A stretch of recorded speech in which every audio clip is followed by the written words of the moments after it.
have happened with Israel. First, there's just a major paradigm shift post-October 7th, where the idea that you can deter these terrorist organizations in and around Israel and the neighboring territories is no longer something the population is open to. And anybody that misses that paradigm shift misses another thing, which is that it is perfectly reasonable and highly likely that a significant portion of Israelis can both have challenges with their government and feel emotionally zealous about getting every single one of those hostages back. The way in which the hostages who are still at large and have not been brought home feature into Israel's emotional unity and this shift that's happening is going to be an essential part of everything that Israel does going forward.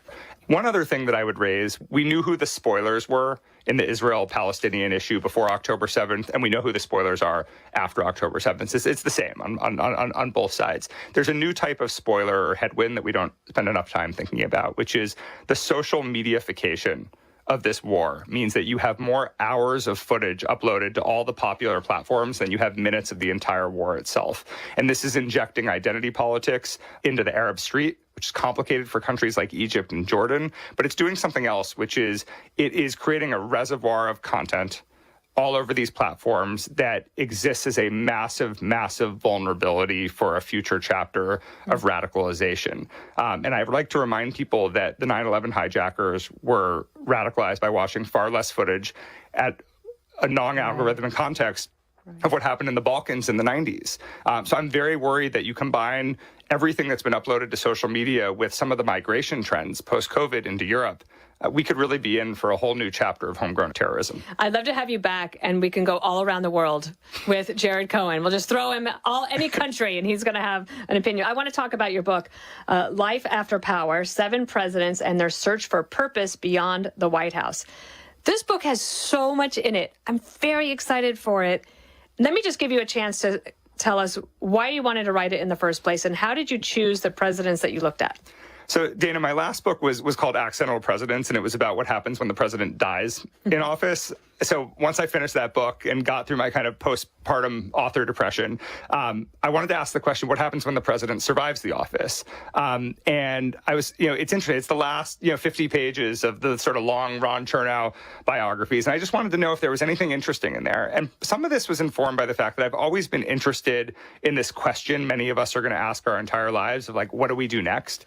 And you look to entrepreneurs and you look to CEOs, and we never look to the presidency, in part because we don't think about what happens after they leave office. And what was interesting is when I canvassed the 45 men who've been president 46 times, I found that there really were only 7 that were even worth talking about. And those 7 were very worth talking about because each of them got after this question of what do you do, after the most dramatic retirement in the world, after you've kind of given up what was supposed to be or lost what was supposed to be your greatest act. And you take these sort of seemingly unrelatable people, these presidents of the United States, and you basically dig into their biggest vulnerabilities when they come back down to earth. And what's left behind is an enormous amount of prescriptions for the rest of us, not just for what to do in retirement, but just how to think about transition in general. Right.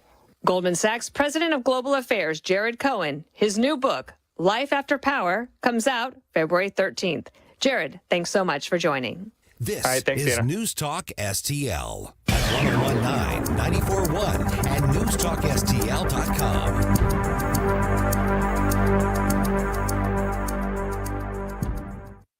We all make resolutions this time of year, and let's face it, most of them won't stick. But here's one that's not only easy to keep, but will help you feel healthier all year long. Navage. Navage provides quick, drug-free nasal relief by washing saline in one nostril, around the back of the nose, and out of the other nostril. This time of year, when everyone is sick, Navage helps by sucking out germs, bacteria, and viruses trapped in our noses that cause us to feel miserable. And come allergy season, it does the same with dust, pollen, and other allergens. And unlike medications that can take time to help, if they're effective at all, Navage helps treat congestion symptoms in seconds flat, without drugs. This New Year's, resolve to use drug-free Navage to help you breathe easier, sleep better, and feel healthier all year long. Ask for Navage at Walmart, Walgreens, CVS, Rite Aid, Target, or find us online at Navage.com. Navage. Navage. Clean nose, healthy life. Hi, I'm Henry Winkler. My eyes are very important to me. My eyes connect me with things I love. I loved my late father-in-law dearly. He always lit up a room, but his vision dimmed with age. He had age-related macular degeneration, or AMD. And since partnering with Apellis, I've learned there's an advanced form of the disease called geographic atrophy, or GA. His struggle with vision loss made me want to help others know about GA's warning signs. For some, straight lines seem wavy, like when looking at a door frame. For others, blurry or missing spots can make it hard to read or see loved ones' faces. Many have trouble seeing in low light, making driving at night difficult. GA gets worse over time and cannot be reversed. If you've been diagnosed with AMD and notice vision changes, don't wait. Talk to your eye doctor about GA today. Learn more at GAWon'tWait.com. That's GA won't wait. On the next Larry Connors USA. Is the Biden administration doing enough to protect our troops in the Middle East? If not, why are we leaving them in that position? Larry Connors USA. Now weeknights 6 until 8 on News Talk STL. When you're approaching retirement, there are a lot of questions to answer. Do you have enough money to fund your income for life? How should you claim Social Security? And what's your plan for health care and long-term care? Hi, I'm Eric Robert, Director of Investments with the ClearPath Wealth Management Group at Stifel and host of On the Money Saturday mornings at 9 on News Talk STL 1019. Don't leave your retirement to chance. It's crucial to understand and address relevant risks before you retire. Our team can help you get organized, guide you through critical retirement decisions, and create an investment portfolio designed around your needs. To schedule your free retirement plan consultation, go to clearpathinvesting.com. That's clearpathinvesting.com. Or call us at 636-695-2650. That's clearpathinvesting.com or 636-695-2650. Stifel Nicholas and Company Incorporated, member SIPC and NYSE. Hey, Tony Colombo here for Gutter Pros. When Christine and I bought our new house, we knew the gutters were an issue, and after meeting the Gutter Pros team, we knew that they were right for us. Gutter Pros is your all-in-one gutter service team that offers a variety of affordable solutions, and they even offer free estimates, so there's no cost to you to find out if they are right for your home, just like they were for ours. If you're having a problem with your gutters, contact the Gutter Pros now, because with Gutter Pros, water goes where they tell it to. Call them at 314-656-7195 or visit gutterpros.com. Getting a new floor for your home can be intimidating and a little scary, but that's not the case when you go to Michael's Flooring Outlet. Katie here, and my mom and dad used Michael's, and they had a great experience. They've been a locally owned and operated family business for more than 30 years. You want variety? Michael's has carpet, hardwood, laminate, ceramic tile, luxury vinyl, natural stone, and many other options. Shop in-store at one of their 3 locations in Creve Coeur, Dardine Prairie, or St. Peters. Check out everything that Michael's has to offer at igotfloored.com. Welcome home to St. Louis's new choice for conservative talk. They always have great conversations. News, analysis, and opinion. Texas has a right to secure their borders and secure their state because this administration is failing to do that. We're going to come together. We're going to drill, baby, drill right away. We're going to seal up the border. Has Donald Trump ever felt pressure from the media conglomerate and from the big donors? No. He's going to do what he thinks is in the best interest of the country. 1019 and 94.1. My news station. News Talk STL. Threatening the Northeast. There's only one team you can count on. We're expecting multiple days of snow. When it's cold outside. Big snow is developing across the 4 corners. Fox Weather turns up the heat. What a storm. Fox Weather is Winter Storm HQ. A deeper dive into the major and controversial stories of the day. This is the Fox News Rundown. More coming up. This is News Talk STL. 1019, 94.1 and newstalksTL.com. Hey, St. Louis, my name is Rob Carter. If you are sick and tired of the corporate news bubble, if you like unedited information free from corporate money, if you want straight talk with no script, join me weeknights from 8 to 10 p.m. on The Rob Carter Show. Live and local, weeknights at 8 on News Talk STL. Hey guys, Colombo here, reminding you that if you belong to an organization like a school or a church, or your kids are part of a group or a sports team that needs to raise money, there's no better way to do so than with a TJ's Pizza fundraiser. TJ's Pizza has been helping local organizations raise money for over 30 years to the tune of tens of millions of dollars. A local company helping local people, and there's lots of different ways TJ's can help you raise big money fast. Get started now at tjspizza.com. Congratulations to everyone at Connor Roofing. We chose the Connor Roofing team for our National Best of the Best award for customer satisfaction without telling anyone at Connor Roofing, based on over 30 years of fantastic customer reviews. Rob and Kathy Connor and their team deliver very high quality roofing, siding, gutters, storm damage restoration at a fair price with integrity. Connor Roofing has had an A+ rating from the Better Business Bureau for years. Count on Connor. For an estimate, please visit connorroofing.com. That's CONNER roofing.com. From home improvement to replacement, do-it-yourself electrical projects can be shocking. That's where Grasser Electric can help. They've been lighting up St. Louis for years. From ceiling fans and dimmer switches to repair or replacing your electric. No job is too big or too small for your home or business. Grasser Electric will even install emergency backup generators. So call Grasser Electric today before the sparks start to fly. 636-441-5200 or go to grasserelectric.com.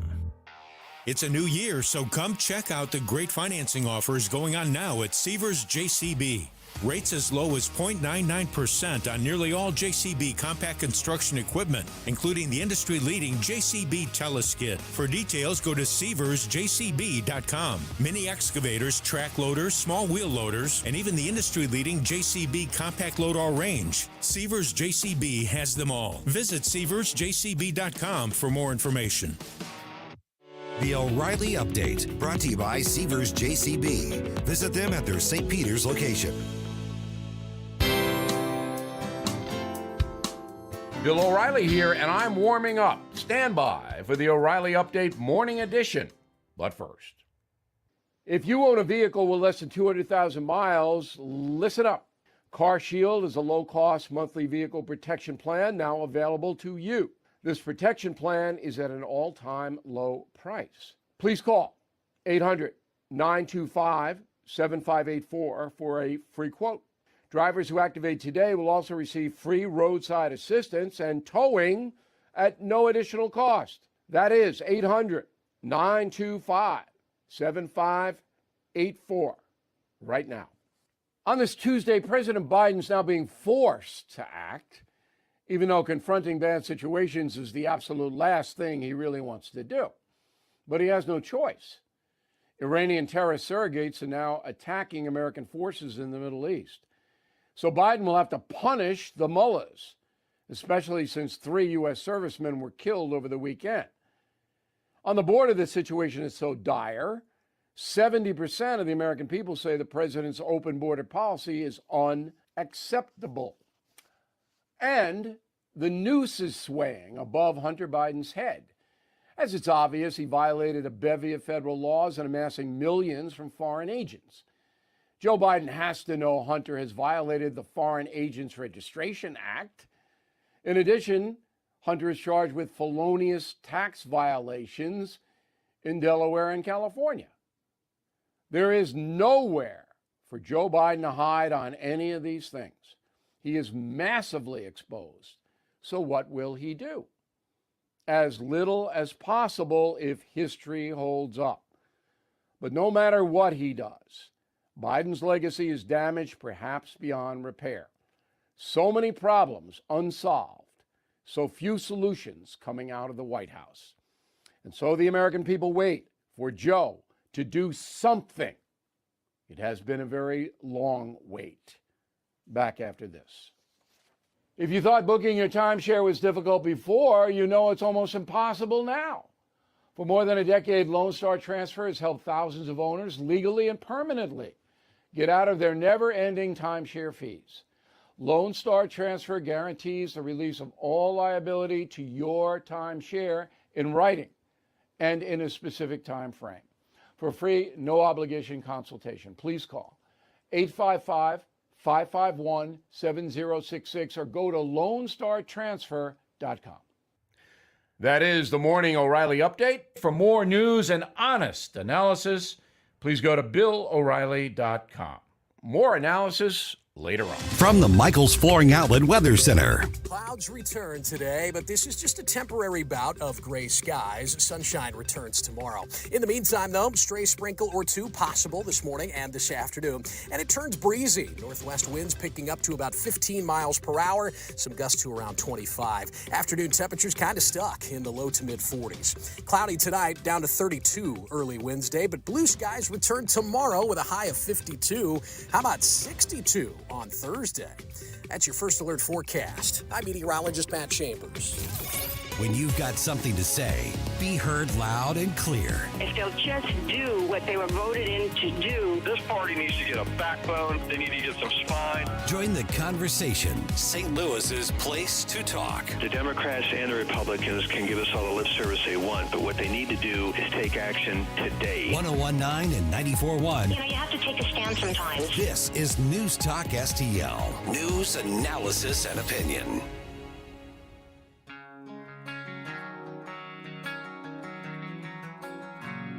Like us on Facebook at News Talk STL. Having your first cup of coffee? Mike's on his third. This is Mike Ferguson in the morning on News Talk STL.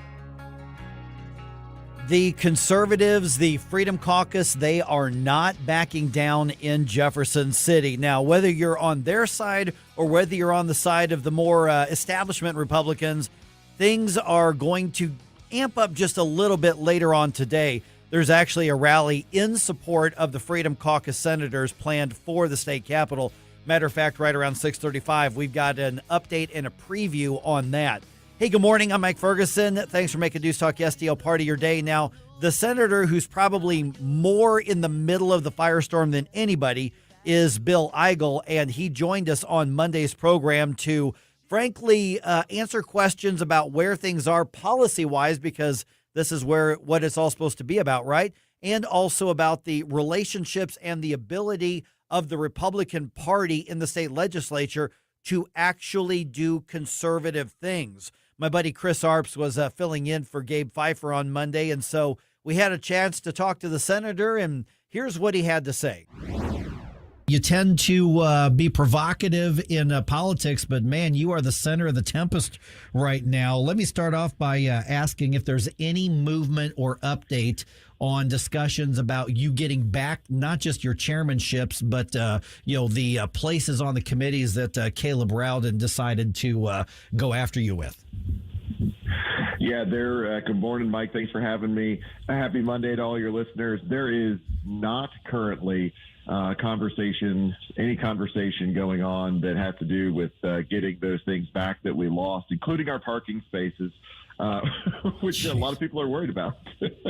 But right now our focus is as the Freedom Caucus is on getting initiative petition reform passed. That has been identified as the number one priority of the Republican caucus, protecting our Constitution. We're seeing the pro-abortion forces really get their act together. They're putting millions of dollars behind a petition that's going to try to re-enshrine abortion into our Constitution. So that's really where our focus is right now. Certainly, I suspect there'll come a time where we may have a discussion about what to do about all these committees. But right now, we're just focused on policy.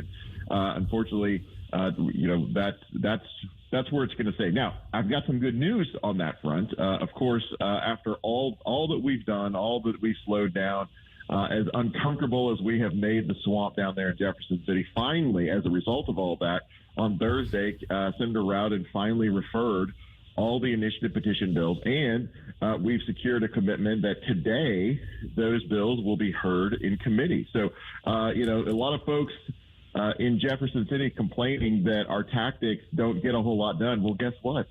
Those tactics finally got the referral of the bills complete on Thursday, and now the hearings on those bills, the public hearings, which is a natural step in the process, is going to be done today. So it's working. Now's not the time to give in. Good morning, Bill. Chris Arps. Senator Rowden has said that he was already going to refer those bills before the filibuster, before this action. What's your response to that? Well, for the 3 weeks before the filibuster started, he didn't do anything. When he had the chance, in fact, even during some of the days of the filibuster, when he had the opportunity to refer the bills, he didn't do anything. And so, I think one of the big concerns we have with Senator Rowden is that his words do not match his actions. He keeps saying, oh, I want to get these things done. I want to get these things done. I want to do everything I can. But then his actions, which have been that of an individual who did not refer these bills for the first 3 weeks of session, he did not fight for these bills last session when they ultimately failed. They differ from what he's saying. So I'm used to hearing the right things from Senator Rowden. I'm also used to seeing the wrong things as far as his actions are concerned. Didn't IP reform pass last year in the Senate?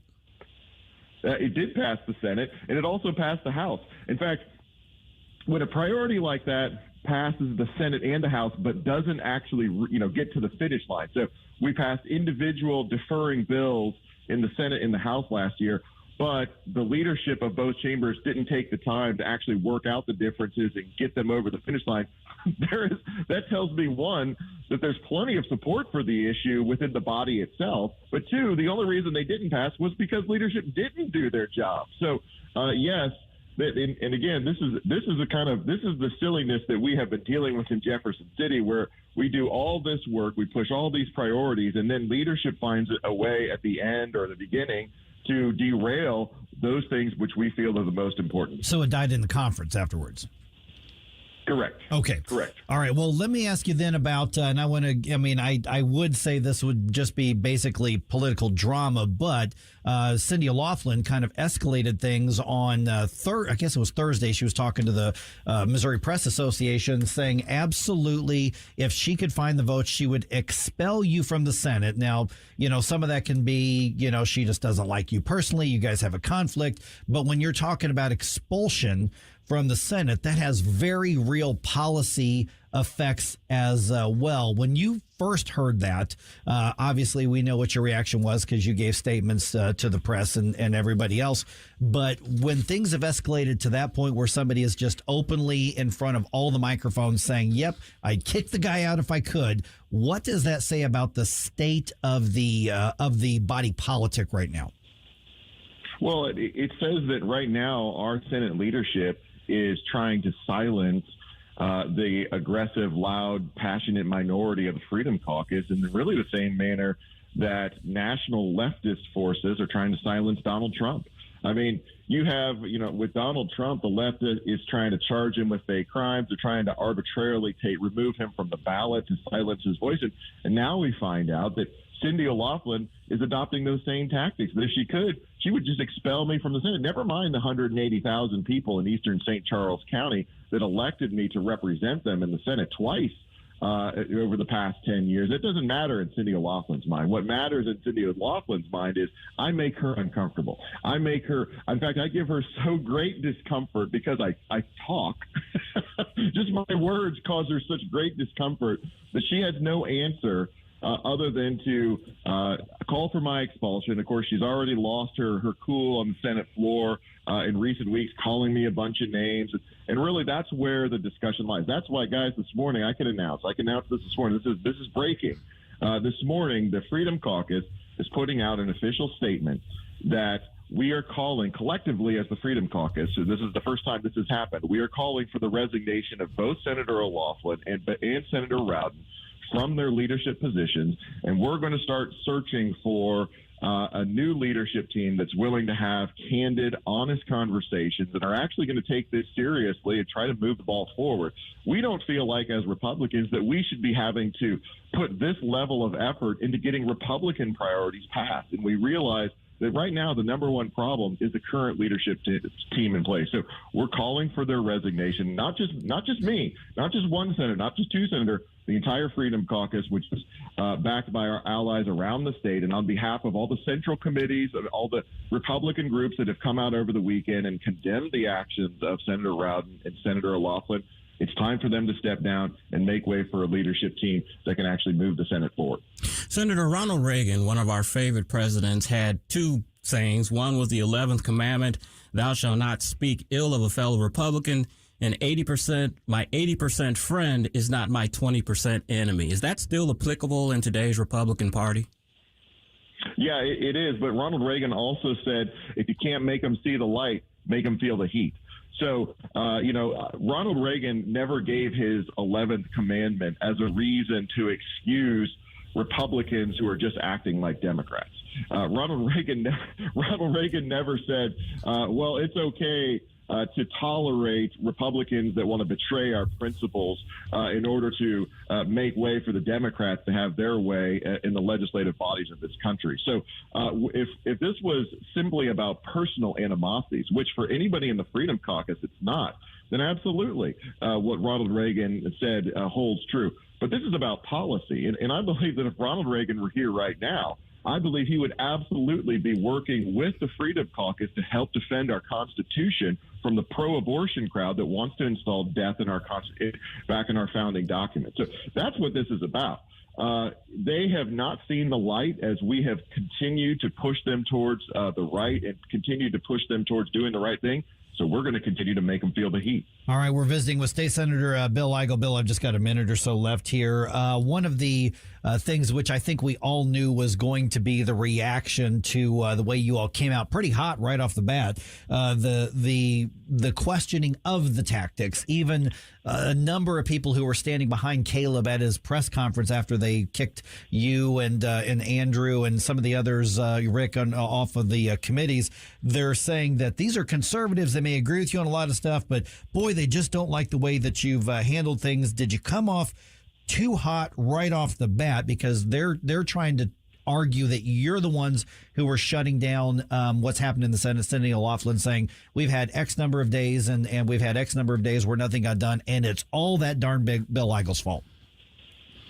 Well, I tell you what, Cindy O'Loughlin and some of those others keep telling us to trust in the system and the way things are appropriately supposed to work. But I tell you what, it's precisely that status quo system that failed us last year. It failed us the year before. So what we're doing, I acknowledge it makes the status quo and the swamp uncomfortable, doesn't it? In fact, it makes them so uncomfortable. They're doing silly things like taking our parking spaces and calling for our expulsion. And in spite of all that, it's precisely our tactics that got these bills referred last Thursday and is getting a hearing on those bills today. So we're going to continue to make the swamp uncomfortable. We're going to continue to call for change in the leadership down in Jefferson City.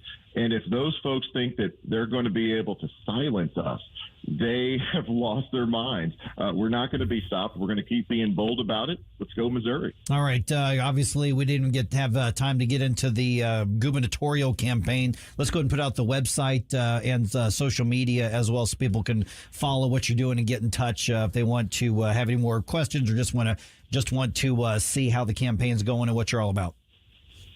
BillEigel.com. Go to BillEigel.com. Our platform's on there. We've had tens of thousands of people sign up to be a part of the effort. The word is spreading around the state. Let's go, Missouri. Hey, Bill, good to talk to you again. Thanks so much. Thank you. Thanks, guys. News Roundup starts things off here in just about 2 minutes and 18 seconds. And don't forget, right around 6:35, that rally is happening at the state capitol right around 11 o'clock today. But we've got a preview for you at 6:35 with Byron Keelin from Freedom Principal Mo. That's all just ahead right here on 101.9 94.1 News Talk STL.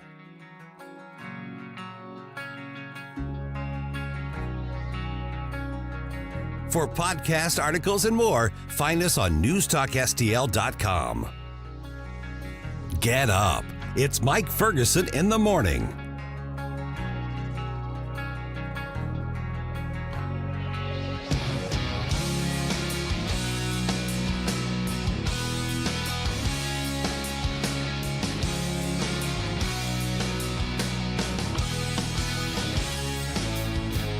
This is News 4 Chief Meteorologist Steve Templeton, and we're proud to be the official winter weather source for News Talk STL. The First Alert Weather Team is working hard to keep you ahead of the big weather changes and help you plan your day. So stay connected this winter with Channel 4 and News Talk STL. I got an email which brought a smile. A woman named Mary wrote me, "We are purchasing a new roof from John Beal based on your recommendation." I thanked her then. I do it again now. Mary, I only endorse clients I believe in. And I've been a spokesman for John Beal for 10 years. It's all about trust. So if, like Mary, you need John Beal, trust me. Call 1-800-NEW-ROOF. 1-800-NEW-ROOF. I heard the call to serve, so I answered. I earned a title and discovered my purpose. I found belonging, an unbreakable bond with my fellow Marines. We fought to overcome adversity together in defense of our nation and its people. I've lived a full life, rich with meaning. And even though I no longer wear the uniform, I am still a Marine. My service has come full circle. I will always look after those around me. I will always uplift and support my country and my community. Because that is the promise I made. That is what it means to be a Marine. Semper Fidelis. Always faithful, always Marine. The Vic Porcelli Show. Somebody stole it and we're stealing it back. Someone needs to answer the door. I'm on the phone. Lou, you okay, buddy? I'm sorry. Somebody needs to answer the door. I'm on the phone. Will you answer that door for Lou, please? Keep it down. It's okay. I can't believe that happened at that exact moment. Of course it does. That's what we call timing. Vic Porcelli, live and local, weekday mornings at 9 on News Talk STL. If I could be you. And you could be me for just 1 hour. If you could find a way to get inside each other's mind. Walk a mile in my shoes. Walk a mile in my shoes. Walk a mile in my shoes. We've all felt left out. And for some, that feeling lasts more than a moment. We can change that. Learn how at belongingbeginswithus.org. Brought to you by the Ad Council. Walk a mile in my shoes. This news update brought to you by Anton's Plumbing and HVAC. Call Anton's at 314-338-3941 or visit them at antonshvac.com. Hey everyone, this is State Senator Nick Schroer. I am the host of Stand and Fight every Sunday night. Tune in to us at 8 p.m. Right now, let's hear more of Mike Ferguson in the Morning Show here on News Talk STL.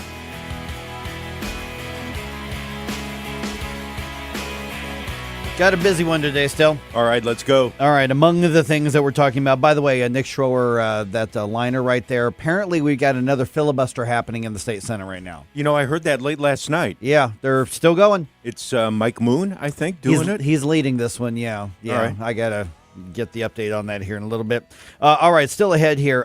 Anti-Semitic corruption within a United Nations organization. Color me shocked. I am shocked. Didn't see that one.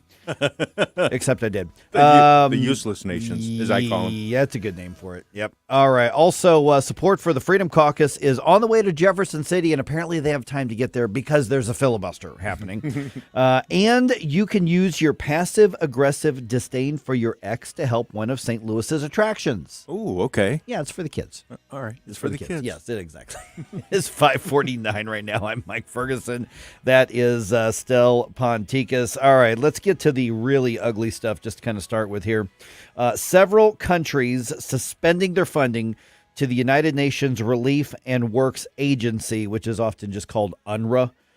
So this is after we've discovered that about a dozen of their aid workers, that, by the way, all of this funding to this organization is paying for, about a dozen of those aid workers took part in the Hamas attack against Israel. Oh, my. Yeah.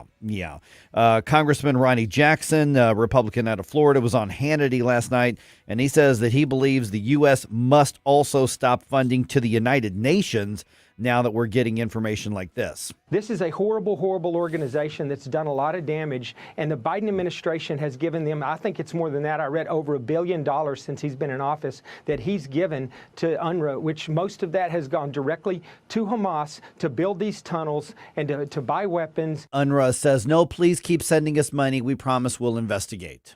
Little side note here on the United Nations. There are some folks who are down at the border who feel that the U.S. should stop funding the United Nations because a lot of the money is going towards the NGOs who are helping the folks get across the border. Yeah, I imagine if we really boiled it down and said, well, is there really a good reason to stop funding the United Nations from the United States? we could probably come up with, I don't know, 3, 4, 50, 100, 200 reasons to stop funding the United Nations. I think so. Yeah. All right. Other news here. An Illinois elections board is going to discuss whether to keep or remove Donald Trump from the primary ballot. Yeah, we're doing this again. All right. State Board of Elections has their regularly scheduled meeting today. They are going to discuss that question at today's hearing. A hearing officer in a preliminary set of stuff heard arguments from both sides last week and recommended that Trump be removed from the ballot. And, of course, this is, like other states, related back to the riots on January 6th. That officer is a retired Republican judge. His report holds no legal force whatsoever. The 8-person board, for whatever it's worth, is made up of 4 Democrats and 4 Republicans. This was brought up by a group of liberal activists who are trying to do this around the country. The U.S. Supreme Court, of course, is considering similar cases in other states, and whatever they decide in the Maine and the Colorado cases will affect all of these. So this is essentially virtue signaling right now by activists in Illinois.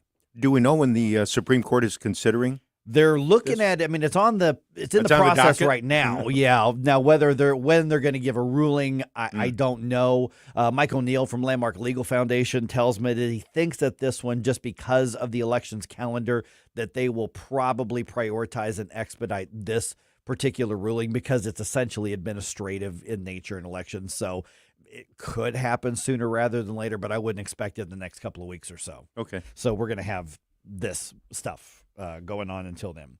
All right, let's see here. What else we have going on here? You mentioned the border just a minute ago. There are now more negotiations underway for a border security package.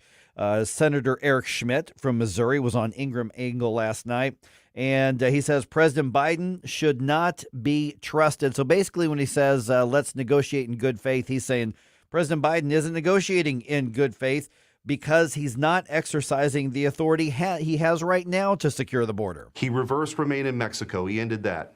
He paid contractors $140,000 a day to not construct the wall. He's abusing parole, and he's sued Texas, who's actually tried to secure the border. He has no interest in it, and the idea that he's going to double pinky swear and really promise next time with some new language to do it is ridiculous. Eric's got away with words. Double pinky swear. That was great. Oh, goodness. The negotiators are hoping the border security bill in question would also allow for a lot of international aid, including Israel, Ukraine, and Taiwan as well, because the Democrats keep wanting to put all of that together, whereas the Republicans are saying, yeah, let's vote on all those separately. And that's where that is. In all likelihood, this is not going to move anytime soon. But, I think Republicans have just said, we've had it. If you're not going to negotiate in good faith, then neither are we. And, we're kind of in election season, and everybody would rather use it as an elections leverage point. But it's stronger for the Republicans this year than it is for the Democrats. Mm-hmm. Yeah. Let's see here. What else is going on? Oh, speaking of elections here, Congressman Mike Bost, he's a friend of this radio station here, picks up some significant support for his reelection bid. The Illinois Fraternal Order of Police announced its endorsement of Bost on Monday. Good. Yeah. Mike Bost is up against Darren Bailey, who's the former state senator who lost to J.B. Pritzker in the last gubernatorial election. All right. Well, guess who's back at the office? Oh, let's see. Was it someone who has been missing for a while? For a little while. Okay. Yep. Defense Secretary Lloyd Austin returned to work at the Pentagon on Monday. That's the guy. That's the guy. Remember that guy? He hasn't been around for a while. Out of sight, out of mind. That's how it works. Of course, this is after his prostate cancer surgery, and people looking around going, hey, where's Lloyd? Wait a minute. I thought he was going to be here today. He spoke at the Pentagon alongside NATO Secretary Jens Stoltenberg, and here's part of what he had to say. At this important time, I'm glad to be back at the Pentagon. I feel good and am recovering well, but still recovering. And I appreciate all the good wishes that I've received thus far. So the Biden administration kind of learning their lesson a little bit on all of this. Did you see that Merrick Garland is going in for a minor back surgery? No, I didn't see that. And so they announced it, and he's turned his duties over to the deputies, to the deputy AG, and they're doing it by the book. And so Merrick Garland, just apparently this is not a big deal, but he's got to have one. He's going to be under anesthesia. So they're like, yeah, let's not screw this one up the way that Lloyd Austin screwed this one up. But indeed. Yeah, I mean, these people are my ideological opponents, but I hope they both recover, well and quickly, and they're out of pain very soon. Okay, want to honor your ex this Valentine's Day? Oh, this sounds interesting. For a very small fee, we're talking $5, $10, $20, whatever you want, the St. Louis Aquarium will name a vegetable, will name a cricket or a mealworm after your ex, and then feed it to one of their critters. You will get a digital Valentine's Day card as part of their Love Bites fundraiser. The funds raised will support the St. Louis Aquarium Foundation. I don't mean this in a snarky manner. I'm just asking, were you the first in line? I was not. Okay. It's kind of funny because I just like to me, victory over my ex is that I don't even think about her anymore than I have to, at least. Oh, geez. But I imagine a lot of people were like, right, take this, Jackson. All right. Okay, the Blues play at home tonight. Columbus Blue Jackets are in town for this one. Puck drops at 7 o'clock. Man, Blues are on a hot streak right now. They are. Yeah, gritty hot streak, and I kind of love it. They've won their last 5 games. Tonight's game actually is on NHL Net. It is not on ESPN Plus, where most of their games are, so NHL Net for that one. All right, let's see here. Going to get things started here in just a minute with the breaking news that Democrats love abortion. The latest news. Iowa, thank you. We love you all. In spite of all of that they threw at us, we've got our ticket punched out of Iowa. The news you need to know. I believe that Hunter Biden should be held completely in contempt. Texas has a right to secure their borders and secure their state because this administration is failing to do that. And the place to talk about it. Biden is going to drive this country into the ground. 101.9 and 94.1. Right here. News Talk STL. We know you have lawns to mow, work sites to build, fields to manage, and jobs to finish. With over 100 years of experience, Seidenstricker Nobe will be with you every step of the way. Our customers are the center of everything we do. Find affordable pricing, low monthly payments, and easy financing options on all our John Deere equipment. With 27 locations to serve you, Seidenstricker Nobe Partners is your source for everything John Deere. snpartners.com. Hey, Tim Jones here with Tony Colombo for our friends Rodney and Jen Wallner at the Wallner Home Selling Team. If you're thinking about taking advantage of the market and selling your home, don't wait. Call the Wallners now. Put St. Louis's #1 home selling team to work for you. Rodney and Jen have the experience and work ethic that sets them apart from all the rest. That's why they sell 15 times more homes per year than your typical realtor and have so many qualified buyers right now, they'll guarantee to obtain you an offer. The results, Tony, speak for themselves. That's right, Tim. In fact, I recently benefited from those results personally. My wife and I couldn't be happier with the job the Wallners did for us, selling our old home in less than 2 days for significantly more than we were asking for and finding us the perfect new home. Like so many others, we loved working with Rodney and Jen, the Wallner Home Selling Team with Berkshire Hathaway. So if you're thinking about selling your home, don't wait. Call the Wallners now at 314-810-SOLD. That's 314-810-SOLD. KLGY HD3 Clayton, K270BW Bellefonte, KNBS Bowling Green. This is News Talk STL at 101.9, 94.1, and always streaming at newstalkstl.com. News this hour from townhall.com. I'm Rich Thomason.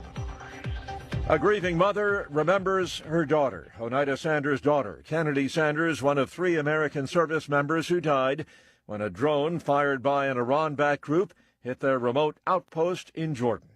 Kennedy was very outgoing. She was very athletic, very competitive. She was a very silly girl. She likes to laugh and play.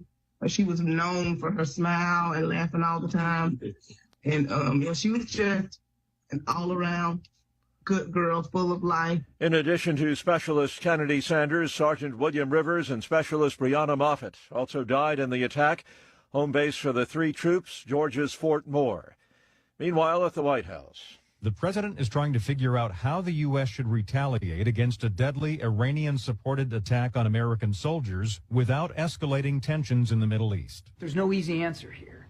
And that's why the president is meeting with his national security team, weighing the options before him. National Security spokesman John Kirby says the U.S. does not want a war with Iran, but the president will act to defend American troops and interests. Greg Clugston, the White House. And U.S. forces in the Mideast targeted more than 160 times by Iran-backed militias since early October. Build a wall to help secure the southern border? A lot of Americans say yes. New Quinnipiac University poll finds 52% of voters favor building a wall. A project started by then-President Trump, quickly abandoned by President Biden, and the floodgates were open for massive illegal immigration and the flow of deadly fentanyl into the U.S. The North Koreans are doing it again. South Korea says the North has fired more cruise missiles into the sea. On Wall Street, Dow futures down 65 points. The NASDAQ futures are off 5 points. More on these stories at townhall.com.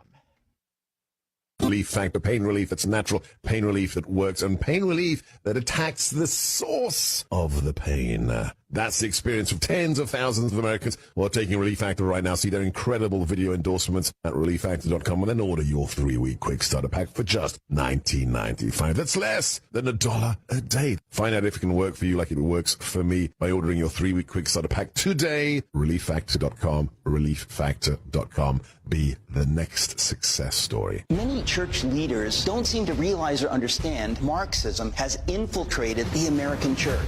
Letter to the American Church, the riveting new film from best-selling author Eric Metaxas. They want to silence us. It's everything that John 10:10 tells us about, where it's the enemy has come to steal and destroy. There's a war that's raging. This is the hour of the American church. Letter to the American Church, streaming February 8th on Epic TV, part of Epic Time. From the Michaels Flooring Outlet Weather Center. Clouds return today, but this is just a temporary bout of gray skies. Sunshine returns tomorrow. In the meantime, though, stray sprinkle or two possible this morning and this afternoon. And it turns breezy. Northwest winds picking up to about 15 miles per hour, some gusts to around 25. Afternoon temperatures kind of stuck in the low to mid 40s. Cloudy tonight, down to 32 early Wednesday, but blue skies return tomorrow with a high of 52. How about 62 on Thursday? That's your First Alert forecast. I'm meteorologist Matt Chambers. This hour of News Talk STL is brought to you by Rodney and Jen Wallner and the entire Wallner home selling team at Berkshire Hathaway. Call them today at 314-810-SOLD. 314-810-SOLD. The Herzog Foundation is the vision of its founder, Stanley Herzog, and it exists to promote and accelerate the development of quality Christ-centered K-12 education. Hi, this is Daryl Jones, president of the Herzog Foundation. Our primary goal is to advance Christian education so that families and culture flourish. The legacy of Stan's business career centers around making national transit ecosystems accessible and sustainable. Likewise, the legacy of Stan's philanthropy centers around making the ecosystems of Christian education more accessible and sustainable for families across the nation. Visit HerzogFoundation.com to learn more about our programs, including trainings, scholarships, conferences, news, and our podcast, Making the Leap. Visit HerzogFoundation.com to learn more and sign up for The Lion, an initiative of the Herzog Foundation that carries articles covering a wide range of issues facing American families and culture. HerzogFoundation.com. Hey, it's Katie, reminding you to subscribe to our show podcast so you never miss anything that happens here at News Talk STL. Get our podcasts every day on the show pages at newstalkstl.com or just subscribe to your favorite shows on Spotify, Apple, Google, Amazon, or anywhere else you get your podcasts. Mike Ferguson. Just because you're offended, it doesn't mean you're right. Gabe Pfeiffer. I love Jesus. He was my superhero. Get up! Can't you hear the alarm? Twitter is like being able to read every toilet wall in the world. Mike Ferguson in the morning on News Talk STL. Get up! Get up! This is your cousin. All right, Democrats love abortion, and elections can't happen without people willing to help administer them. Maybe that's you, and we got ourselves another filibuster happening in Jeff City right now. Jeez. It's been a while. Yeah, it's been a week or two since we've had a good filibuster. This one, though, they mean it. They mean it. All right, still ahead here. Cori Bush doesn't even hide the bigotry associated with supporting her. She literally embraces anti-Semites publicly. We're going to update you on that around 6:20.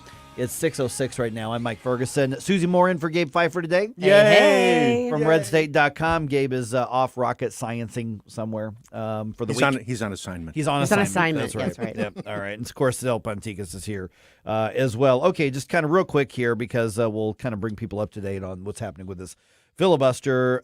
This should not surprise anybody. Missouri's Democratic Party formally endorses the idea of enshrining abortion in the state constitution. They are formally supporting the referendum effort to put the constitutional amendment on the ballot. Not a surprise to anybody. That's part of their platform. But apparently they are going to put whatever resources they have into that. I mean, the reality is that the Democratic Party just doesn't have the resources to do a lot. All the money that's coming in is coming in from the much larger activist organizations. But in case you were wondering where the Missouri Democratic Party stood on enshrining abortion in the state constitution, they give it a big thumbs up. Absolutely. 2 big forceps up. Sorry. Yeah. You just get here. I just got here. I hit you with I that. haven't really Yeah, gotten all I the know. caffeine yet. Yeah, no. Oh, good night. Okay. Let's see here. Filibuster. I get in this morning and find out that we got ourselves another filibuster in the state capitol. And so this goes back to what it was related to the same thing as the last one. Correct. This is about, so now the Freedom Caucus has said, okay, in a show of goodwill, we're going to agree to go along with 19 of the proposed gubernatorial appointments. Right.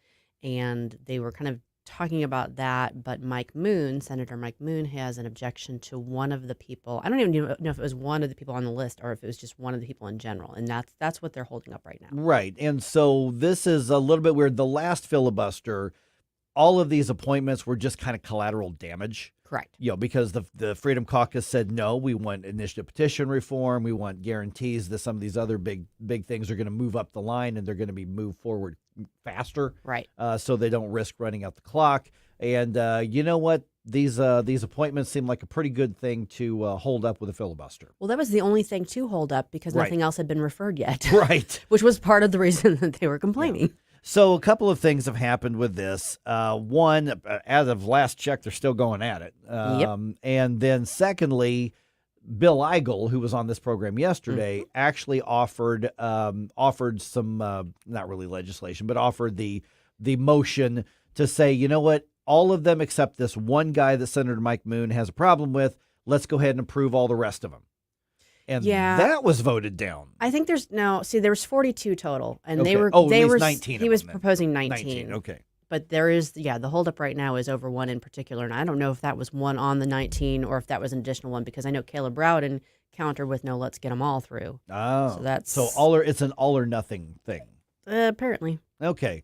Smart move by Bill Eigel to say, you know what, we don't have any problem with these right here. Let's go ahead and move them forward, and then put Caleb Browden, put the other Republicans in a position to apparently say no. Yeah. To that. So far, that seems to be what they're saying. I think the vote taken was 8-22 on his motion. Right. So it failed 8-22. Yeah. So when somebody says, well, the Freedom Caucus is holding up all these nominations, they're going to go, we tried. You guys said no on this. Right. Which is something the average voter is not going to pay that close of attention to. Probably not. Except what we have right now is essentially people jockeying for who's actually in the driving seat, really is what comes down to on this. Well, it's going to be an eventful session where it's possible nothing gets done. It's possible. I know the next time we talk to Nick Schroer, I want to know what book he was reading from because they were all reading from books. I don't think there was any green eggs and ham going on, but I know that they were reading from books as part of their filibuster. Oh, geez. I'll have to text him. Of course, they're taking turns napping in their offices after they do their filibuster on this. Okay. Did you know that today is Help America Vote Day? I did not know that. Yes, I didn't know that till this morning either. So local election officials, and this is something they deal with all the time. And by the way, in the 7 o'clock hour, we're talking elections. Now, we're not just talking about who we're going to vote for, who we're not going to vote for, but a lot of it is how to vote. At 7:05, Greene County Clerk Shane Schoeller, who is running for Secretary of State. He is a former legislator as well, so the guy knows his way around the process, around the system. He's going to be with us at 7:05. And then at 7:35, this is going to be interesting.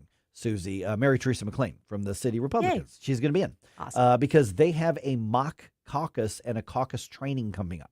Oh. And anybody can go. You can be in any county. You can be anywhere. But if you want to learn how to work this process, they're going to be offering that this week, which I think is a really smart thing to do and a really, really important kind of practice for everybody. Fantastic. Yeah. Now, this year, everything may be settled by the time the presidential caucus gets to Missouri. Right. I mean, we likely are not going to really have a say in it, but if you want to have your voice heard, it's changing how you do it, and this is what we're doing from now on in Missouri. Right. It's a good learning opportunity no matter what, because we are going to, like you said, going forward, this is what we're going to have, so you might as well know how it works. Right.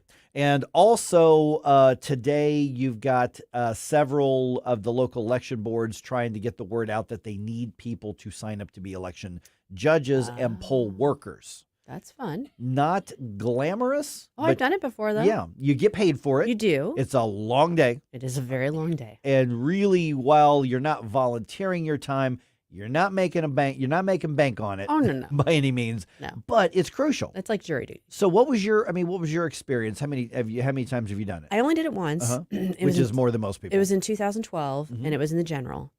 And it was one of those things where you went to a day of training. Not a day, maybe like a couple hours of training. Right. And then the day of, you show up. I mean, I think we had to be there at like 5 or 5:30 at the polling place. And then just throughout the day, you were basically fulfilling several different functions of the election judges, whether you were checking people in, that sort of thing. I checked Dave Murray in. Oh, did you really? When he walks around out in public, does everybody ask him for the forecast? I bet they do. No one was bothering him with it that day that I recall, but I'm sure that happens quite a bit. I bet. But yeah, I mean, so you're just there kind of processing people and helping them with the process, and you obviously vote ahead of time. Mm-hmm. You have to do that because you're not going to be voting that day because you're not going to be at your precinct. You're where, and it is, it's not glamorous. It's not terribly exciting. Maybe it was pretty busy that day because it was a presidential and general election. Sure. But it's just one of those things where you feel like, okay, I'm doing my part here. I'm helping out. Yeah, and it's crucial. I mean, they always have trouble recruiting people to work those polls because a lot of people who are passionate about the elections that are happening, they want to work for the candidates or the parties. Yep. And, people stereotype and saying, oh, well, just go to the retirement home and, get that. But that's crucial that we get people from across the society, to get in there and do that. And it is. Yeah, it's a time commitment. Like you said, you get paid a little bit for it, but you're not doing it obviously for the money. You're not making rent that day. No. For anything like that. But if you value the elections and that we have the ability to have them, well, then somebody needs to step up and help out. I recommend everybody try it once. I mean, it's one election day that you're giving up, but you're doing it in civic duty, and you are learning to be part of the process, and it is critical. Yeah, you do have to declare a party. Yes, because they have to make sure there's an even number of parties, of people from the two main parties represented. Right, yeah. Exactly. So you got to do that. So if you want to even learn more about that, then just whatever county, or if you're in the city, just go to the local election authority, look up their website. They have stuff on it right now to say sign up to be a poll worker or election judge or whatever they say on the website. So I've done my civic duty to put that out there. Yes. Thank you, Mike. Yes. I'm just here to serve and not to filibuster. All right. Just ahead here, Cori Bush had a campaign kickoff and a fundraiser and this weekend. And did you see KSDK's write-up on this? It was really lengthy. I mean, there was a lot written there. And they didn't – I thought they did point out some of the anti-Semitism of one of her buddies who hugged her on stage, but we're going to fill in some of the blanks on the other. And I say this, truly asking the question, because people, you all maybe disagree with me.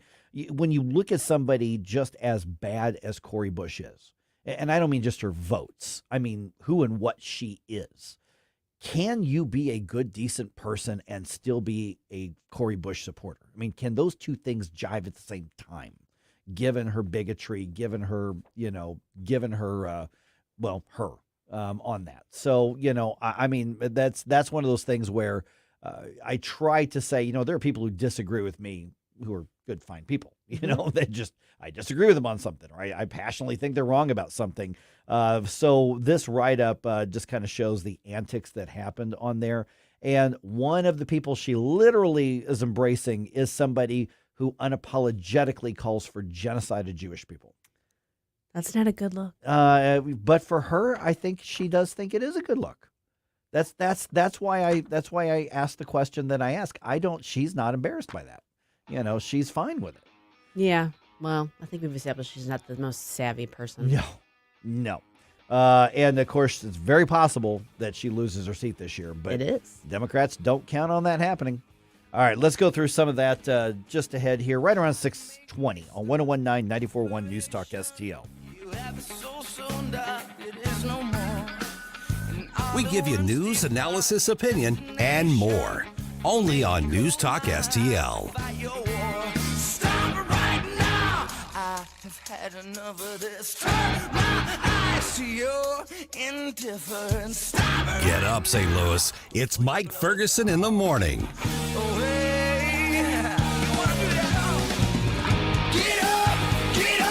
Can't you hear the alarm? Get up, this is your cousin car. Get up. Does your life insurance plan include living benefits, hearing, diabetic supplies, teledoc service, discounts on urns, caskets, tombstones? Larry Connors here. I suggest you call Benjamin Schaefer at Senior Memorial. Call 314-866-8886 or visit memorialplans.com. Memorialplans.com. Senior Memorial Heritage Protection. We all know the healthcare system's broken. It's not about you. It's about the code, the bill, the 7-minute appointment. Hi, it's Dr. Randy Tobler, and I've developed a better way that restores old-fashioned values with a holistic approach to your healthcare. That means affordable, available, no copay or deductible primary care. And with my 30-plus years as an OBGYN, there's added value for women and couples. Whether it's a new or nagging problem, you need a second look at a troubling diagnosis, or simply want a trusting, relationship-based healthcare experience, give us a look at Body of Health Direct Primary Care. Our mission is to provide exceptional, accessible, and truly affordable care where the focus is on you, not insurance denial and cookbook medicine experts. And with your membership, there's a number of perks, including hundreds of free meds, in-office ultrasound, common diagnostic tests, and more. Interested in seeing me or learning more about healthcare the way it ought to be? Schedule an appointment or a discovery call at bodyofhealth.com. That's bodyofhealth.com. You can't buy a best friend. You can love them, walk them, pet them, and care for them, whether they want you to or not. You can take a picture or 50. You can fly to the moon, travel the world, or just stay in bed. You can't buy a best friend like that, but you can adopt one. There are millions of pets waiting for a best friend just like you. Help us save them all at bestfriends.org. This hour of Mike Ferguson in the Morning is brought to you by Stifel. Request a portfolio review from your Stifel financial advisor at stifel.com. That's STIFEL.com.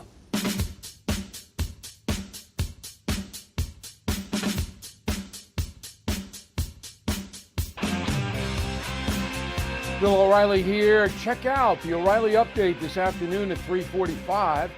Right now, it's back to Mike Ferguson in the morning on News Talk STL.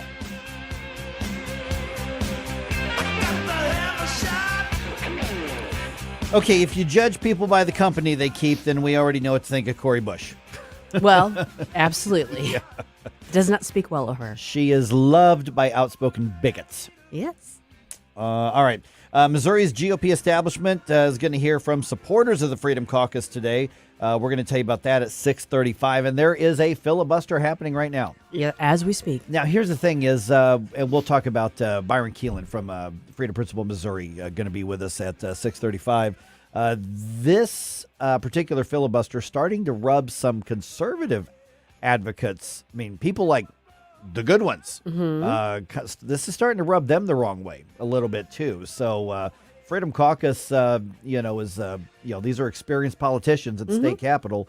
But the question at some point is going to be fair to ask, hey guys, You sure you shouldn't keep a little bit of that powder dry right now? Right. Yeah. Well, I think everybody has their break point, you know? Yeah. And they might empathize with one side or the other, but at a certain point, they might feel like an added level of frustration about not being able to move forward. Yeah. So strategy really is part of the discussion, the big part of the discussion right Big now. time. Because honestly, a lot of the feuding senators and House of Representative members, a lot of these people who are feuding with each other, they don't disagree on the majority of the issues. No.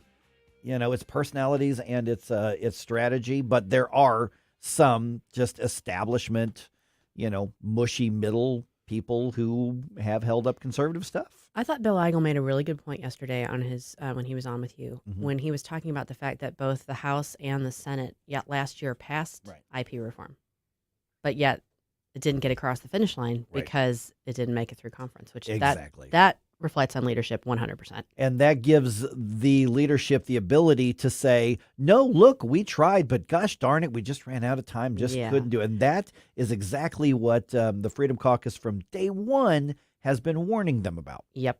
Yeah. So 6:35. Let's talk to Byron about that here. It is 6:22 right now. Got Susie Moore from redstate.com in for Gabe today. Okay, KSDK had an interesting write-up about Cori Bush's re-election campaign kickoff and fundraiser. It happened over the weekend, but the story was just posted last night.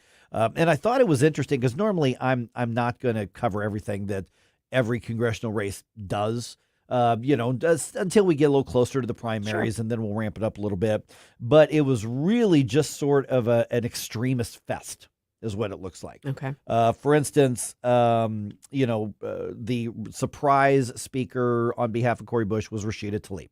Okay. Hey, we got a big surprise. Here comes Rashida Tlaib. Well, Rashida Tlaib's crazy, and she's an extremist. We know this. I could go on and on and on about what an anti-Semite she is, etc. So that was the big thing. And of course, then when you read all of the write-up, it started off really weird. Not Maxwell's write-up, although Maxwell, I think, isn't always the most unbiased. He tends to show his bias at times, but people basically referring to this almost in religious terms, supporting Cori Bush in almost religious terms. Like one person said, I think of this like my church, and these are offerings we're giving to this campaign, and this is a calling, and all of this kind of stuff. I mean, stuff that you see with some conservatives too, and even not even conservatives, but just people in certain movements on the right as well. It's not limited to one. So it started off weird. Yeah. On that. And then a little bit later on, they had he wrote about Naveen Ayesh, who is the organizer and bigot in chief of anti-Semites here in the St. Louis area. She has been a longtime activist. And Mark wrote about she got up there, gave her speech in support of Cori Bush, gave her a big hug, gave her a big gift. And so literally Cori Bush is embracing this person, Susie. Right. Well, let's go through a couple of the tweets that she has posted over the years, which have been captured, by people who said, yeah, we better save these. Yeah. Because, by the way, she's never denounced any of these. She stands by all of them. Oh, yes, she does. Right. Here's one. I'm just reading her tweet, okay? I want to set Israel on fire with my own hands and watch it burn to ashes along with every Israeli in it. Call it what you want to call it. I don't care. I'm not really sure how she feels about the issue. It's a little unclear. Yeah, let's work on her direct communication. Murky. Yeah. But we know how she feels about Cori Bush. Oh, she loves her. Yeah. Hashtag crimes worthy of the rope. Oh, okay. Being a Jew. Nice. That's what she wrote as well. Let's see here. I hate them. And then a bunch of crying emojis. I hate them. I hate them. I hate them. I hate them. I hate them. I hate anything that has to do with Israel. Go die. Oh, okay. Yeah. Oh. That's just to say, I could go on and on and on. I'm not going to. It's one of those. She seems nice. Right. Yeah, exactly. This is the person who is organizing on behalf of Cori Bush, who is motivated, and of course, Cori Bush also took aim at the American Israeli Political Action Committee, as well. She said, because it's, white supremacy. Mm-hmm. She tried to basically do the, well, I'm not a bigot thing, but, this is about white supremacy because Jewish people are white now, and they're white supremacists, apparently. So this is what you have with the Cori Bush campaign. And so I'll go back to my earlier question. There are people who support candidates that I abhor. There are people who hold positions philosophically, politically, that I completely disagree with. I think they can probably come to those in some sort of reasonable logic sometimes. Other times I just don't see it. And then there are times I just have to ask the question, can these two things be true at the same time? Can you be an ardent, devoted supporter of Cori Bush and be a good, decent human being at the same time? And I mean, I'm truly asking that. That's not the radio guy just being snarky. Can those two things actually happen at the same time? So I guess I have a couple of different thoughts about that. One is that, sometimes when it's coming down to who someone's going to vote for, the fact that they vote for somebody that you find abhorrent may not, I mean, that may just be who they feel like is the best choice given what their choices are. Right. Hey, there's a whole lot of people not wild about the two likely presidential choices coming up. This was where I was going to go with this. Now, I don't agree with this, but there are many people who would say that what you just said about Cori Bush is applicable to Donald Trump times 10. Now, again, I don't agree with that. Right. I think people have, well, I mean, it would take hours to get into it, but I think there are people who view him in such a light that they then transfer that on to anybody who not only supports him, but just happens to vote for him. Right. And that is why you've seen so many people's relationships, fracture. I know multiple over people this. who have at some point stopped communicating with actual family. So I think what you have to do is take it back about one step up away from the person and say, okay, why do you support Cori Bush? What is it about her that you find endearing or worthy of your support? Where are we on that? How do you feel about this odious aspect of her stances? Because that's what it comes down to. It's not about the person, it's about the positions that they take. Right. And I think that's where you have to make that distinction. And see, and that's kind of where I come from when I ask the question, because her positions are hateful and bigoted. Don't disagree. Yeah. I mean, and so that's why I asked the question. I'm like, okay, so you're buying into somebody who will not even meet with her Jewish constituents, who looks at people as enemies, and there are enemies in this world. I mean, that's a reality of it. But who has made her entire career based on hatred and dishonesty. I mean, maybe she's crazy enough to believe some of the things she says. Otherwise, she's been called out and busted lying time and time and time again. And then, of course, there's the separate. She's wrong on all the issues, pretty much. Yeah, I mean, I think I just think that rather than basing it on the person, you just have to say, okay, so are you in agreement that you want Israel to burn? Okay, that tells me all I need to know about you. Right. Yep. We don't need to have anything else to do with one another. Right. Precisely. I mean, that's a very clear, bright line for me. So, yep. And that person got a big hug from Cori Bush publicly at her campaign kickoff. I can safely say I will not be voting for Cori Bush, but she's also not in my district, so or I'm not in her district, so that saves me that. But no, that would not even be an issue if I were in her district. So we've got that weird dance between we should take political events and politics and representation in elections personally. We should take it. It affects our lives. Sure. At the same time, where is the line between you're just wrong or even you're just nuts versus this is evil? And there's a line in there somewhere. I think Cori Bush has crossed it just with her hatred and her bigotry. But I wouldn't assign that to everybody I disagree with. Sure. No. Yeah. I mean, it's probably all a matter of degrees and that sort of thing. But I agree with you. I mean, she's certainly playing footsie with people that are embracing evil. I don't know. I don't know how far you could remove her from it. Right. Blues Nut on Rumble says she's going to get reelected. She's going to kill St. Louis. Blues Nut, let me just say, I don't think it's just Cori Bush that if going to kill St. Louis, if St. Louis is going to be killed. Don't discount Tashard Jones. Don't discount Megan Greene. A lot of people in on that. It's not just one person. Yes, there are. Yeah. I feel like Wesley Bell has a pretty decent chance in the primary. I actually think he does too. I mean, I really do.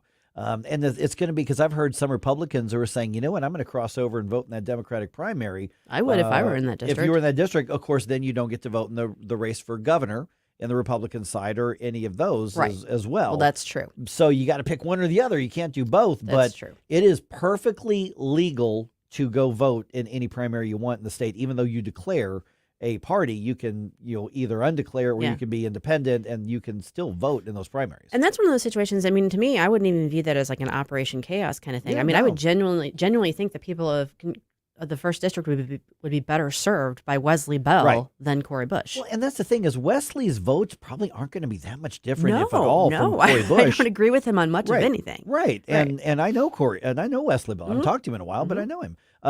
He's wrong on most things. He's a couple things I can say, all right, I can see his point on a couple things. But for the most part, he's going to be just as wrong as Cori Bush, but he's not a bigot. But he's not. But he's actually going to be able to work with the people to bring, resources and things that St. Louis needs to compete for, whether it's government funding and all the things that most of it I wish they would cut anyway, but it's there. So as far as like bringing home the bacon, which is something Cori Bush's friends would never want to do for a variety of reasons, but the fact that he would be able to work within the system, even if he's pretty radical leftist himself. He's not a bigot. He's not nuts, and he's competent. Yeah. He'd He have may be my wrong. vote. Yeah, he may be wrong, but at least he's not all of those things. Exactly. Yeah. All right, 314-912-1019. All right, amidst the filibuster we got going on, I want to bring up like the remember the what's his name? Ross used the old wrestling commentator. You go, we got a slobber knocker going. So we got a verbal slobber knocker going in Jefferson City. And so we've got that. And there's also going to be a rally in support of the Freedom Caucus folks that's happening today in Jefferson City. There are people heading to the Capitol probably any minute now to do this rally here in a little bit. So we're going to talk to some of the folks involved in that right around 6:36 here on 101.9 94.1 News Talk STL.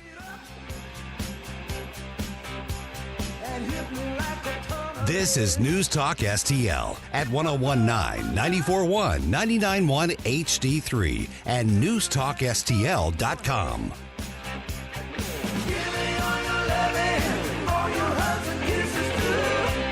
Get up. It's Mike Ferguson in the morning.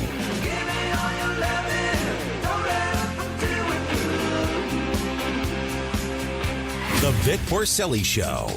Hi, it's Ken. Vic will be back on Tuesday talking about the unions with right-to-work expert Mark Mix, and that's at 9:41 on Tuesday.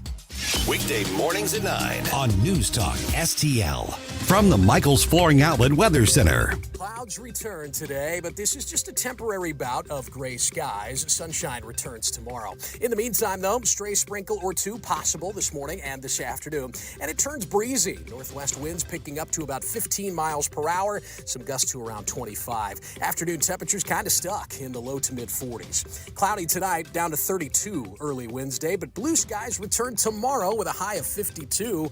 How about 62 on Thursday? That's your First Alert forecast. I'm meteorologist Matt Chambers. Major phone carriers make you sign contracts with rigid data plans to trap you into a kind of forced phonogamy. Sounds pretty insecure if you ask me. At Consumer Cellular, we believe in a more consensual and healthy form of phonogamy, free of contracts and more flexible to your data needs. This way, you stick around not because we force you to with contracts and fees, but because you love our phone plans. Like ardently love our phone plans. Phonogamously. Consumer Cellular. When freedom calls, we're here to answer. Call us at 1-888-FREEDOM. My friend and I are taking a trip to Mexico this year, but neither of us speak Spanish. So we downloaded Babbel and started learning Spanish fast. Want to start getting conversational in another language? In as little as 3 weeks? Babbel's quick 10-minute lessons were designed by language experts to be the most efficient and effective way to learn a new language. ¿Cómo te llamas? ¿Cómo te llamas? Babbel, language for life. celebrating 10 million subscriptions sold. Go to Babbel.com and start learning a new language today. That's BABBEL.com.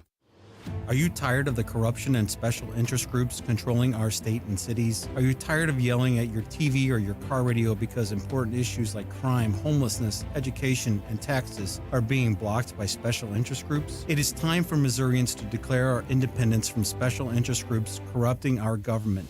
Join the Freedom Principle Mo today, and you can be an integral part of creating the largest statewide member-led organization fighting for America and Missouri First policies. The Freedom Principle Mo is fighting to put the voters back in charge of our government. The Freedom Principle Mo has been a leading voice in Jefferson City, fighting for our police and making our community safer, exposing corruption at the local level and in Jefferson City. It's time to start making our elected officials start listening to us and finally start passing legislation that protects our freedom and protects Missouri's values. Visit our website at freedomprinciplemmo.org and join today and make 2024 the year we get something done. To all our incredible supporters, we at the David Dorn Foundation say thank you.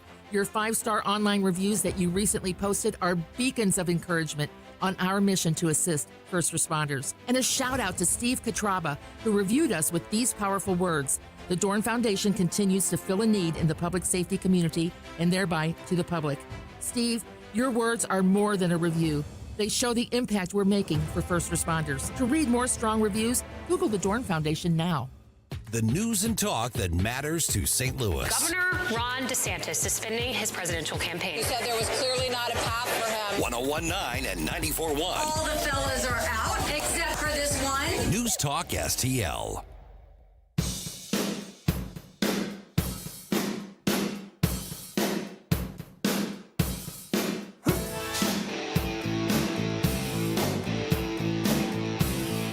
Hi, it's Randy Tobler here.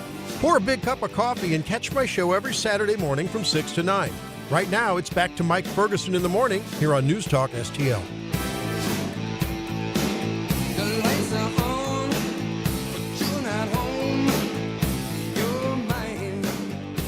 Well, something's happening.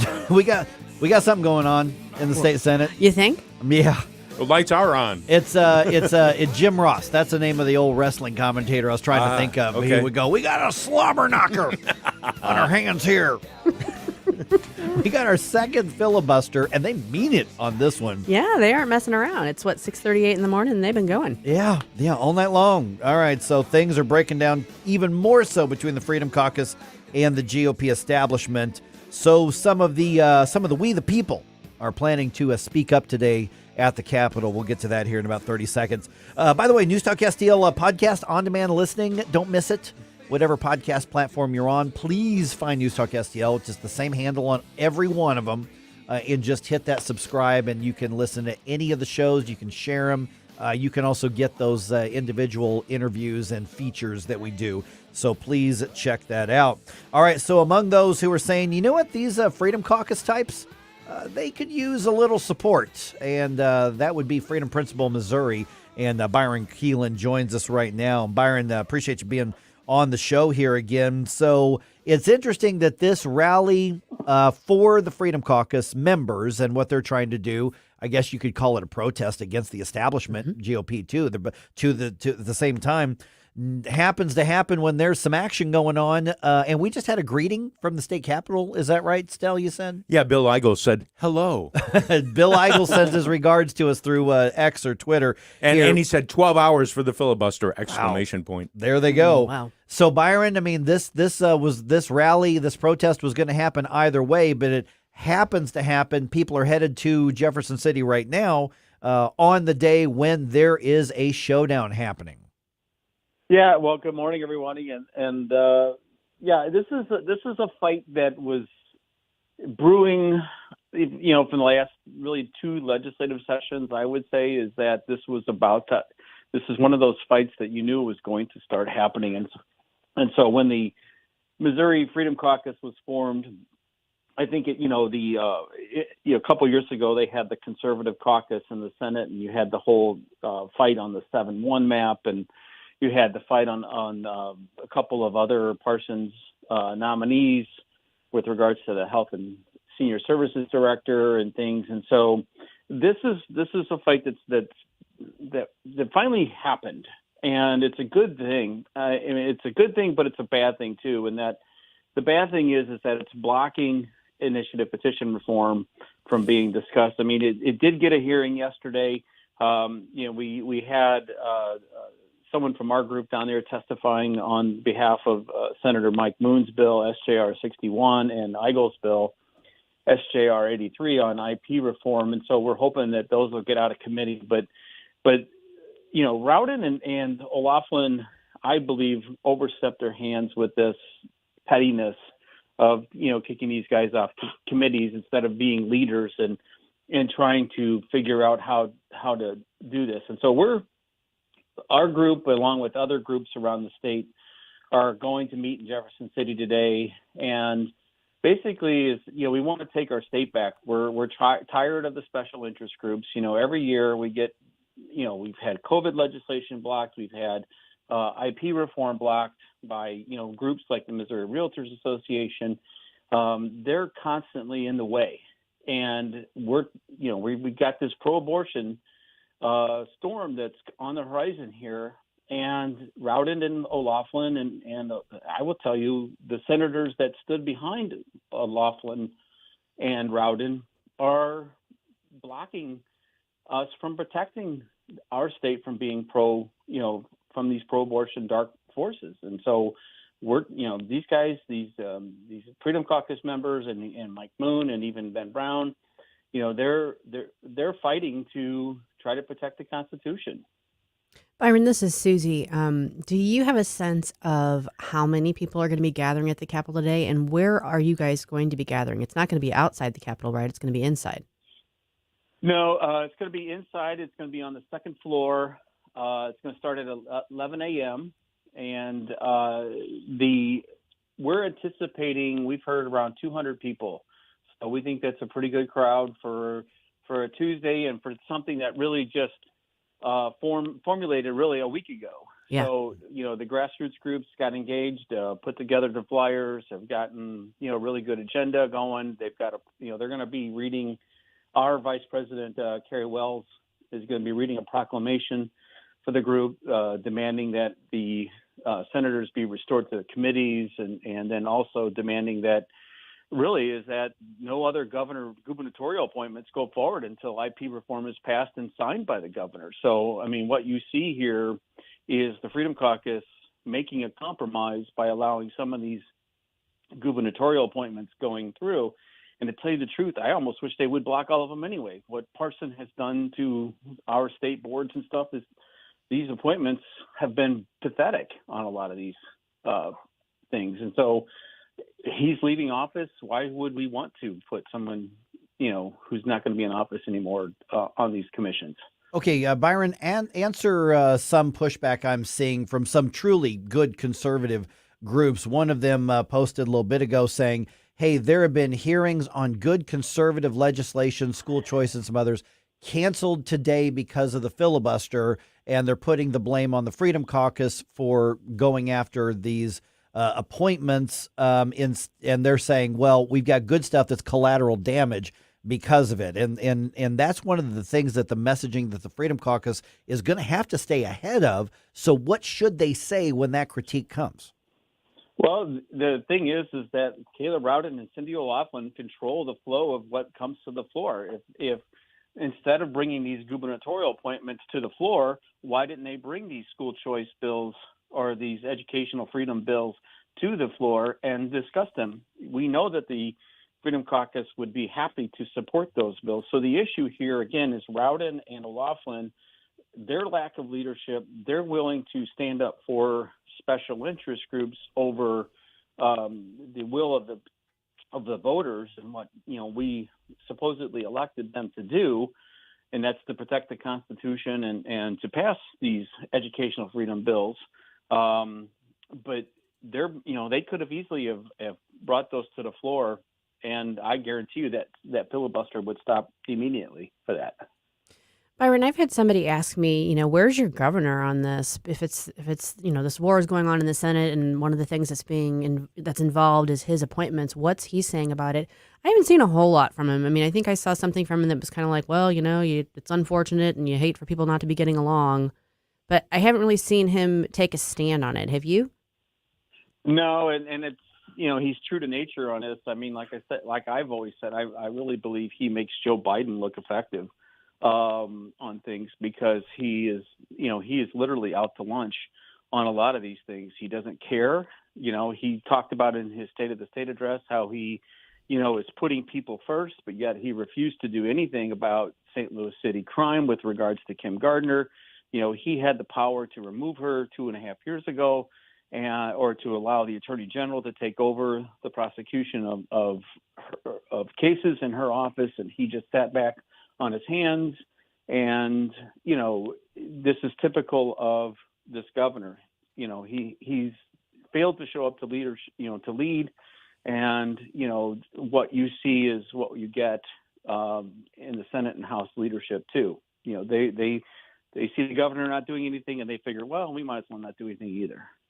All right, Byron, I just got a minute or so left here. The information about the rally is on your all's website, so let's give that out, because the fact of the matter that this filibuster is happening right now may be motivating a few other people to say, hey, you're going to the Capitol, let me jump in the car with you. So you may actually get a few more, and I'm hoping that I can put you on the spot and say, hey, send us a few pictures from that so we can put them up and put it on our social media as well. I will definitely try to get you some pictures. I actually, unfortunately, am not able to go. I have other commitments that I have to tend to today. But it is, you can go to freedomprincipalmo.org, and on our website, on our main page there is not only information about the rally, but there is a petition that we're doing, an online petition to demand that Senate leaders O'Laughlin and Rowden resign their leadership positions. We've got over almost 1,100 signatures now on that petition.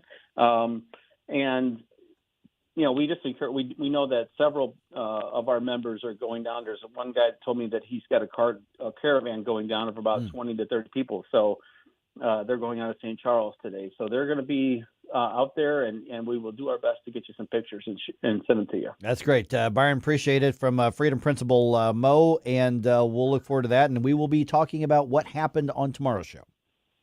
Great. Well, look forward, again, freedomprincipalmo.org, and you guys have a good day. All right, thanks Byron. All right, 314-912-1019. By the way, if you are going to that, Freedom Principal Mo going to send us some pictures, but I'd love to get yours as well. You can send those to us here at News Talk STL.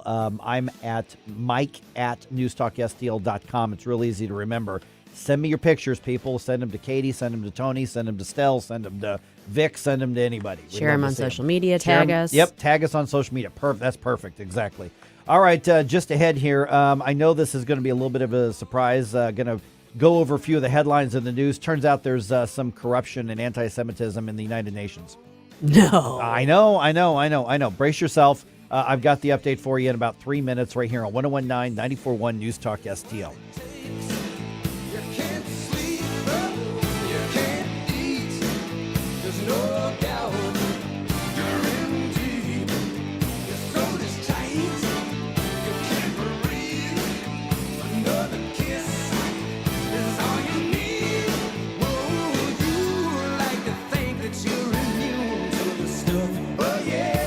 Like and subscribe to us on Rumble.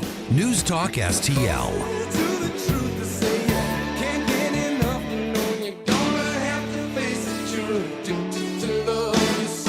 Get up. It's Mike Ferguson in the morning. Hey, thank you very much for taking my call. News, analysis, opinion. Yes, I just want you to know what a breath of fresh air you people are. 101.9 and 94.1 News Talk STL. Tim Jones here with Dr. Kim Patton from Comprehensive Integrative Healthcare. Kim, you focus on the treating of neuropathy. What are the signs of neuropathy? The most common symptoms are numbness, burning, cramping, usually in the hands and feet. Tell me about the success you're having with your Restore Neuropathy treatment program. Tim, our program includes 8 distinct steps, offering a unique experience from other treatments. No surgery, no addictive medication. applications, and we are seeing a success rate of 95%. Kim, that is incredible. How can people learn more? Visit us online at CIH.health. That's CIH.health. News Talk STL is proud to have Doug Voss as part of our lineup every week. Doug has been a staple on St. Louis radio for many years as one of the leading financial experts in the area. You can hear Doug and Safe Money Radio 3 times every weekend on News Talk STL. And in case you miss anything, you can check it all out at DougVossSafeMoneyRadio.com. What else do our listeners need to know, Doug? Simply put, I focus on helping pre-retirees and retirees build, preserve, and protect retirement assets, and I've been helping my clients solve their insurance and financial needs for the past 33 years. I also strive to educate my clients on how to prepare for retirement, minimize the impact of market volatility on their assets, and deal with the challenges of increased longevity. Call me today at 844-676-SAFE. That's 844-676-7233. Doug Voss is a registered representative. Securities offered through DHL Securities, LLLP, member FINRA and SIPC. This hour of Mike Ferguson in the Morning is brought to you by Stifel. Request a portfolio review from your Stifel financial advisor at stifel.com. That's STIFEL.com.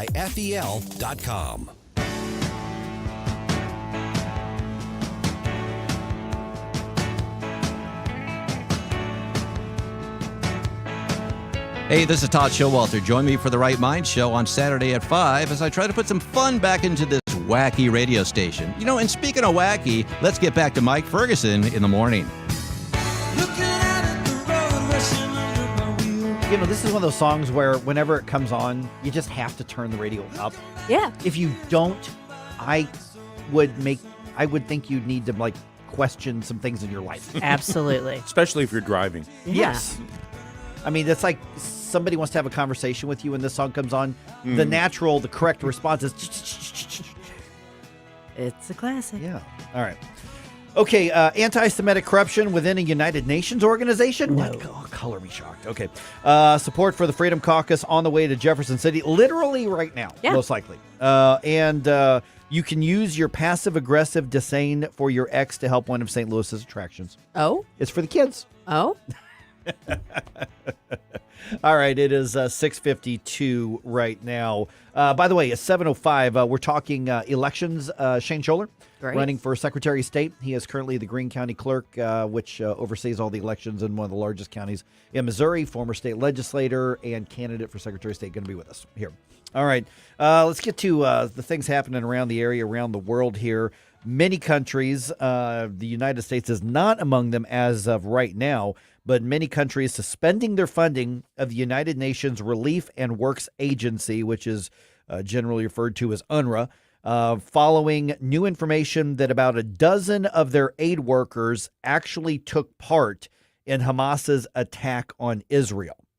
Congressman Ronnie Jackson, Republican out of Florida, was on Hannity last night, and he says the U.S. just needs to stop funding the UN, especially following this information. This is a horrible, horrible organization that's done a lot of damage, and the Biden administration has given them, I think it's more than that, I read over $1 billion since he's been in office that he's given to UNRWA, which most of that has gone directly to Hamas to build these tunnels and to buy weapons. And of course, in response, the leadership at UNRWA is saying essentially, Susie, no, just keep sending money. We promise we'll investigate.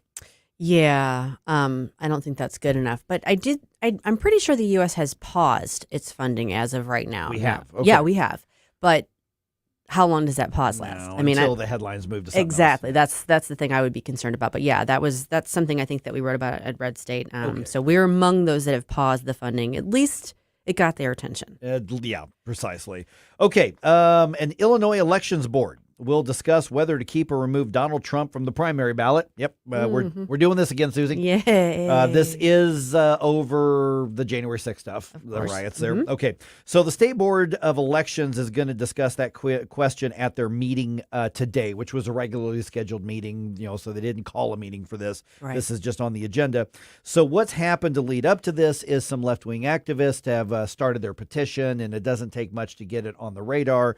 There was a hearing last week from both sides of the Trump question, and the hearing officer, who is actually a retired Republican judge, issued a report and a recommendation that Donald Trump be removed from the primary ballot on this. Now, this has no legal force whatsoever. Mm-hmm. This doesn't have any administrative force. It's just it went before this hearing officer, and he issued his report saying, here's what I recommend based on what I heard here. Okay. 8-person board is made up of 4 Democrats and 4 Republicans. Of course, Susie, the U.S. Supreme Court is considering this case in other states, which is going to decide it for everybody. Yeah. Yeah. And I know you guys were talking about the timing of that. I was going to look up when that is because it is going to be on an expedited basis. Yeah.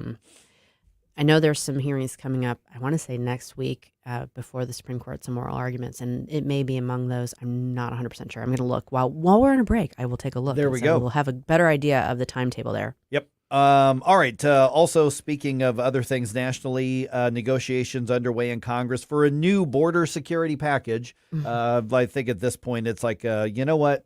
Elections are coming. It's not going to get done, but they're going to keep doing some debates and that sort of thing. Senator Eric Schmidt was on Ingram Angle last night on Fox, and he says President Biden not to be trusted about anything related to the border because he's not exercised the authority that he does have to deal with the border. He reversed remain in Mexico. He ended that. He paid contractors $140,000 a day to not construct the wall. He's abusing parole, and he's sued Texas, who's actually tried to secure the border. He has no interest in it, and the idea that he's going to double pinky swear and really promise next time with some new language to do it is ridiculous. So much of this, Susie, comes down to Democrats want to link this with the international aid, Israel, Taiwan, Ukraine, and so many Republicans are saying, let's just vote on them all separately. Right. Yeah. And it really kind of makes you wonder. It's like, why do those issues? Why should those be tied together? Right. So they can play politics. So with they it. can play politics with it. Precisely. Exactly. Okay. You want to honor your ex on this upcoming Valentine's Day? I don't really know. There's a way to honor them. Okay, but don't make a snap decision just yet here. Okay. So for a small fee, and we're talking 5, 10, 15, 25, 50, whatever you want, the St. Louis Aquarium will name a vegetable, a cricket, or a mealworm after your ex, and then feed it to one of their critters. I feel like that's just asking for trouble. They'll send you a digital Valentine's Day card as part of what they're calling the Love Bites fundraiser. Okay. That's pretty creative. It is creative. It is creative. I just see that creating issues. Funds raised will support the St. Louis Aquarium Foundation.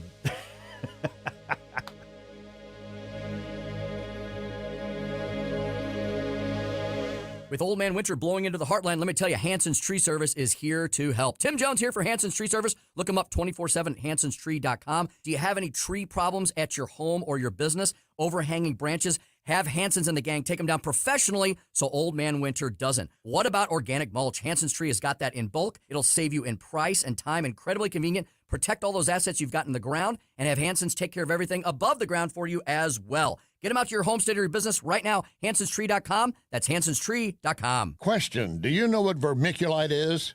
It is an insulation in the attics of hundreds of thousands of homes and public buildings. Looks like kitty litter, but often contains asbestos. Wellington Environmental is the largest company in the Midwest that can remove that hazard for you. Wellington has what is called the General, a powerful industrial vacuum that can suck vermiculite out of the attic. Hang on, there's something else you should know. Many of you might qualify for up to a $4,000 rebate. You should at least contact Wellington to see if you qualify. And here's something else. Wellington arrives at the time they give you, not sometime within 4 hours. 314-644-4930. 644-4930. WellingtonSTL.com. WellingtonSTL.com. Wellington Environmental. Your world. Cleaner, better, safer. Be well with Wellington. Classic Kicks Country is streaming now. Hear all your new country favorites from the 90s. I should have been a cowboy. Streaming as it happened in the 90s. Classic Kicks. Let's go, girls. Download the Classic Kicks app from the App Store. Online at ClassicKicks.com. I'll go back. Or enable the Classic Kicks skill on Alexa. I love this station. 90s new country streaming now. KLGY HD3 Clayton, K270BW Bellefontaine, KNBS Bowling Green. This is News Talk STL at 1019, 94.1, and always streaming at newstalkstl.com. News this hour from townhall.com. I'm Rich Thomason. American forces in the Mideast have been targeted more than 160 times since the start of the Israel-Hamas war, but now that 3 U.S. service members have been killed in an Iran-backed drone strike in Jordan, President Biden is under growing pressure to retaliate. And John Kirby with the White House National Security Council insists there will be a U.S. response. We do not seek another war. We do not seek to escalate. But we will absolutely do what is required to protect ourselves. The drone strike on a remote U.S. outpost killed 3 members of an Army Reserve unit out of Georgia. Continuing to advance its weapons program, North Korea has firing more cruise missiles into the sea. That's according to the South Koreans. A Republican-led House committee expected to advance the Mayorkas impeachment effort today. Could be taken up by the full House next week. Things looking up for Republicans in Michigan, a state they hope to flip from blue to red in November. Despite reports of recent turmoil in the state GOP party, Republicans have several things in their favor as they seek to flip a Michigan seat that could help them retake control of the Senate. A poll, meanwhile, from the Hill and Decision Desk HQ shows former President Trump leading Joe Biden by several points. In another bad indicator for the White House and Democrats, some observers expect the state's sizable Muslim population to shy away from supporting Biden in November, angry over his support for Israel in the war against Hamas. Bob Agnew reporting. Build that wall. 52% of the voters polled by Quinnipiac University favor securing the southwest border with a wall. Watching Wall Street, the Dow futures are down 66 points. NASDAQ futures off 23 points, and the S&P futures 8 points lower ahead of this morning's opening bell. More on these stories at townhall.com. In Retirement Outlook. If your retirement account is mostly stocks or bonds, listen closely. The future of your savings may be more uncertain than ever before. Hi, I'm Paul Stone, CEO of Colonial Metals. The sad truth is, our government continues to eat away at our freedoms and security. In economic times like these, run around the flagpole by lunatics in Washington, I look to the most trusted store of wealth in human history, physical gold and silver that you own. At Colonial Metals, we specialize in helping folks with IRAs and 401ks and other retirement accounts move their savings into physical gold and silver. If you'd like a free gold investment kit, give us a call today at 820-800-8000. My team is standing by ready to rush a free gold investment kit to you. You may also qualify for $7,500 in free silver and a free safe. Call 820-800-8000 now. That's 820-800-8000. Colonial Metals is not a financial advisor. Consult with your advisor before investing. That's 820-800. From the Michaels Flooring Outlet Weather Center. Clouds return today, but this is just a temporary bout of gray skies. Sunshine returns tomorrow. In the meantime, though, stray sprinkle or two possible this morning and this afternoon. And it turns breezy. Northwest winds picking up to about 15 miles per hour. Some gusts to around 25. Afternoon temperatures kind of stuck in the low to mid 40s. Cloudy tonight, down to 32 early Wednesday, but blue skies return tomorrow with a high of 52. How about 62 on Thursday? That's your First Alert forecast. I'm meteorologist Matt Chambers. This hour of News Talk STL is brought to you by Stifel, serving investors for over 130 years. Contact your Stifel financial advisor at stifel.com. That's STIFEL.com. Hey, it's Tony Colombo. The new year is upon us, and the cleaning pros at Zero Res are starting things off with a bang with what I think is their best offer ever. Book a cleaning in January and mention the Colombo special, and you'll get 3 rooms of carpet cleaned starting at just $119, plus you can take $50 off an air duct cleaning. We trust Zero Res with our home, and after you take advantage of this amazing special, you will too. Just remember to mention the Colombo special when you call 314-474-2020 or book online at ZeroResSTL.com. We know you have lawns to mow, work sites to build, fields to manage, and jobs to finish. With over 100 years of experience, Seidenstricker Nobe will be with you every step of the way. Our customers are the center of everything we do. Find affordable pricing, low monthly payments, and easy financing options on all our John Deere equipment. With 27 locations to serve you, Seidenstricker Nobe Partners is your source for everything John Deere. snpartners.com. This hour of Mike Ferguson in the Morning brought to you by Window World. Simply the best for less. 314-993-1800 or visit windowworld.com. Mike Ferguson. You play ball like a girl! Gabe Pfeiffer. I triple dog dare you! Get up! Can't you hear the alarm? Get up, St. Louis. So it's time to get out of bed. Pour yourself the greatest cup of Kofifi the world has ever seen. Rise up with one voice, drain the swamp, and take back our country. Today's the day we're going to do it, and it's time to do it right now, believe me. Mike Ferguson in the Morning on News Talk STL. This is your cousin Rob. Hey, guess what today is? What day is it? It is Temp Tag Tuesday. Well, it is that too. In North County, you're driving around on your expired temp tags. Popo gonna get you. But today is National Help America Vote Day. Man, I wish I could have gotten you a card. I'm sorry. Yeah, I was gonna say, where's my card? Yeah. Does Hallmark make those? Probably. They made a movie about it. All right. I'm Mike Ferguson. RedState.com's Susie Moore is in for Gabe today. And, of course, Del Ponticus is here. By the way, don't forget News Talk STL has some fantastic weekend programs. There's one that's phenomenal. It's called American Viewpoints. You ever heard of this one, Susie? Oh, maybe. It's amazing. Sounds vaguely familiar. Hosted by me. Oh, yeah. But by the way, I've also got an American Viewpoints podcast. So after the show airs, I post it up on podcast format. So if you could do me a solid and look for American Viewpoints with Mike Ferguson on the podcast platform, wherever you are, I'm on all of them. And just hit subscribe. And what'll happen is, once a day, Monday through Thursday, you will get a short but interesting conversation with somebody far more interesting than me. So that's a pretty good deal. Yeah, about eight to 9.5 minutes. That is it. Nice, short, quick listen, and it's something that you may want to send to somebody else. So check that out. All right, election year this year, Missouri is going to be picking a new chief elections officer. Oh, yeah. That's right, because Jay Ashcroft is obviously running for governor, so he's vacating the office of Secretary of State.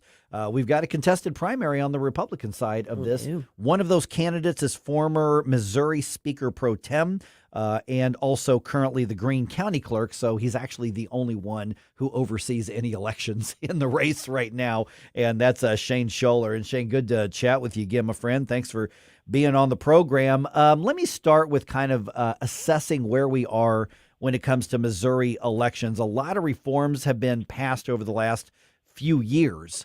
So as when it comes to the security and the integrity of elections in Missouri, my take on it, Shane, is that we're actually in pretty good shape. How do you assess it? No, I don't disagree. I'm glad that they ensured that the paper ballot is always going to be the official ballot. And they really, the election integrity bill, I was president of the County Clerk Association when that passed, so I was part of that. And one of the things they did that I've been saying for a long time was we need photo ID to be photo ID. You may remember after 2016 when the voters voted for it, for whatever reason, they continued to allow paper forms of documentation to be allowed on the day that voters checked in. And I don't think that's what the voters were voting for when they voted to put that in the Constitution. So that was taken care of. And, of course, if you don't have a photo ID, you can still vote a provisional ballot. So those were some really good integrity measures. They outlawed drop boxes. One of the things I think we can do to improve, and a lot of folks don't know this, is when we get absentee ballots mailed back to us, it's best practice. I think most election officials do it. We check the signature in the outer envelope. But what surprises a lot of people is they find that that's not actually in the state law. We really need to get that into our state law to make sure we continue to do everything we can to protect the election. So if someone is not doing that, they can be held accountable. Shane, this is Susie Moore. One of the issues that comes up, I think, frequently is the idea of kind of cleaning up the voter rolls and kind of going through them. If there is a process to determine if there are voters still on the rolls who are either no longer living or no longer in the area, what is the best practice for that, in your view? Well, we do a number of things here in Greene County. For example, we regularly check the obituaries just to make sure we haven't missed any. Of course, we get Social Security information for those who have passed away, but occasionally something gets missed. So we go through and check that. The other thing we're doing is we work with our assessor. And so anytime there's an update in terms of property that's changed, we're then reaching out to those individuals to make sure they get their voter registration forms updated. And then we're continually working with the National Change of Address program. But it's really a comprehensive effort. One of the things I think we really need to look at as a state, I've said this for a while, is I think right now we get reimbursed about 6 cents per transaction each time we're going to do any type of a change to anybody's voter registration information. We really need to look and see if we can find a greater way to be able to fund that effort so that local election authorities have more resources to be able to do what you're saying. Yeah, now I want to follow up on that. We're visiting with Shane Schoeller, who's currently the Greene County clerk, but a former state legislator as well, running for Secretary of State. When it comes to keeping up, a lot of news has been made lately of the state auditor critiquing the current Secretary of State, Jay Ashcroft, over withdrawing from the ERIC program. We had Jay Ashcroft on the program saying, I don't need the ERIC program. I can still keep up with the voter rolls. And so when it comes to everything you just said, as far as those resources that you have connected with in Greene County, are there statewide equivalents of that to make sure that we have as clean a voter rolls as possible? Because, we don't want to unduly remove an active voter. I'd rather make sure that I would rather err on the side of keeping active voters on than just wipe everybody out and then try to figure that out later. I mean, I don't want to, that to me is more important. So what's the statewide equivalent to take what's happening right now, make it more efficient and more accurate? I think, again, Secretary of State, after he decided to leave ERIC, a decision that I certainly understood why he made that decision. And he has, his office has worked with us in terms of the work that we're doing. But right now, I think one of the biggest challenges a lot of people realize, especially when you get into your third-class counties, those are oftentimes your smaller counties. What they don't realize is your local election authority is not just overseeing elections. They're overseeing the budget process. They're overseeing accounts payable receivable. They're doing tax administration. They're doing licensing. They're doing record retention. One of the things that happens is a lot of times voter registration efforts is other duties as assigned. And so that's something where I think we really need to look at as a state and say, if we're really concerned about voter registration and keeping that information up to date, that goes back to what I was saying earlier, is a lot of counties don't have a lot of local revenue to be able to fund that type of effort because people are concerned about public safety and roads. That's where I think the legislature can come in and say, we're going to help fund that effort more so that can be a first priority for someone in a local election authority's office, meaning the county clerk, rather than other duties as assigned. Shane, you mentioned earlier that you'd like to see some legislation that kind of tightens up the absentee ballot verification process. Yes. Are there any other measures that you could see as workable? And I know that's a big question this session, as far as potentially getting some positive movement in terms of shoring up election integrity. Well, I think the other thing is we really need to make it clear in our Constitution that if you're going to vote in any election in the state of Missouri, especially a local election, you have to be a citizen of this country, because we're seeing other states where local municipalities are allowing people to vote in local elections. I think that's something that we need to make very clear. You may be here legally, but if you're going to have the privilege to vote, you need to become a citizen, because I think that's one of the great things about being a citizen of this great country is you get the opportunity to vote, and I don't think we should be giving that away to people who are not citizens. Yeah, and that's interesting because somebody may say, what, do we have a big problem with that in Missouri? But that sounds like what you're saying is, hey, we are seeing it in other areas. Let's get out ahead of it, because I could see, Kansas City or St. Louis or Columbia or one of the college towns saying, you know what, gosh darn it, just because they're not citizen, they should be able to vote on, city council or board of aldermen Local or something taxing on provision. that. Yeah, so I think it's interesting that you say, okay, well, if we put it in the state constitution, these are the rules. Nobody is immune. We just make sure that we preserve elections for those who have taken the step of citizenship. And I think, Shane, that's probably one of those things where a lot of people don't realize that that's, that is even a possibility in a red state. Exactly. And I think it's one of the things I continue to hear people justify, say, well, they're paying taxes. Well, I go to other countries, and not that I do that very often, but if I go to another country and pay taxes, that doesn't give me the right to vote in that country.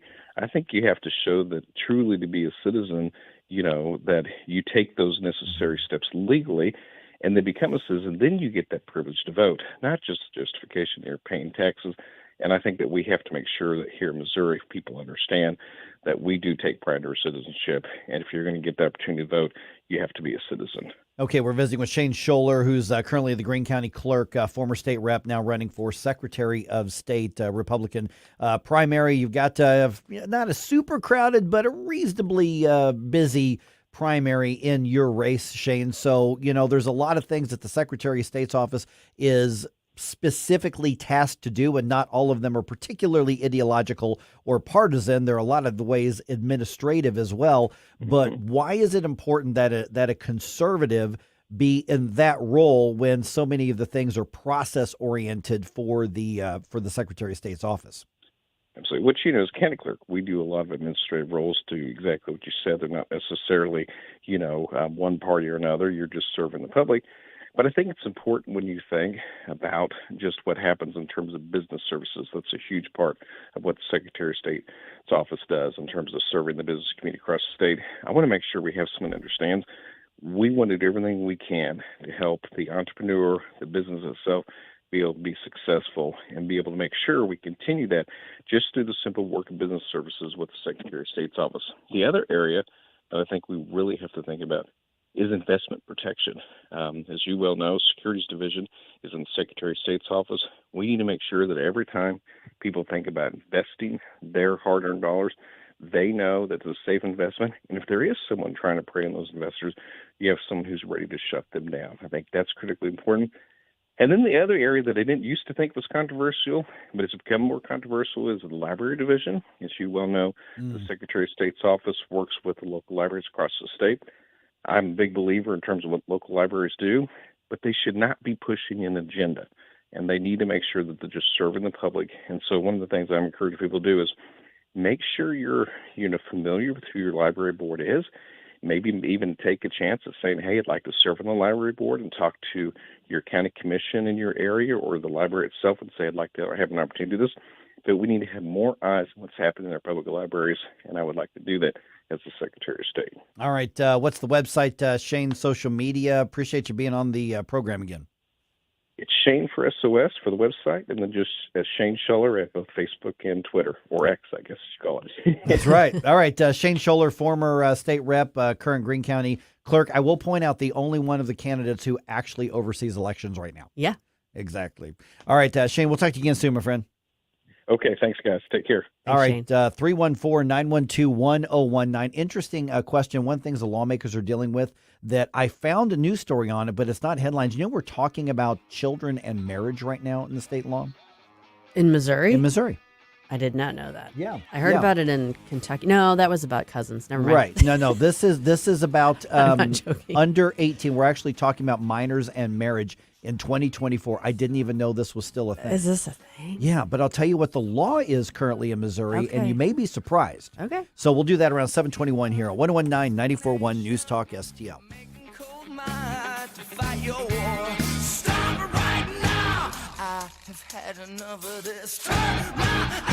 Follow us on Rumble at News Talk STL.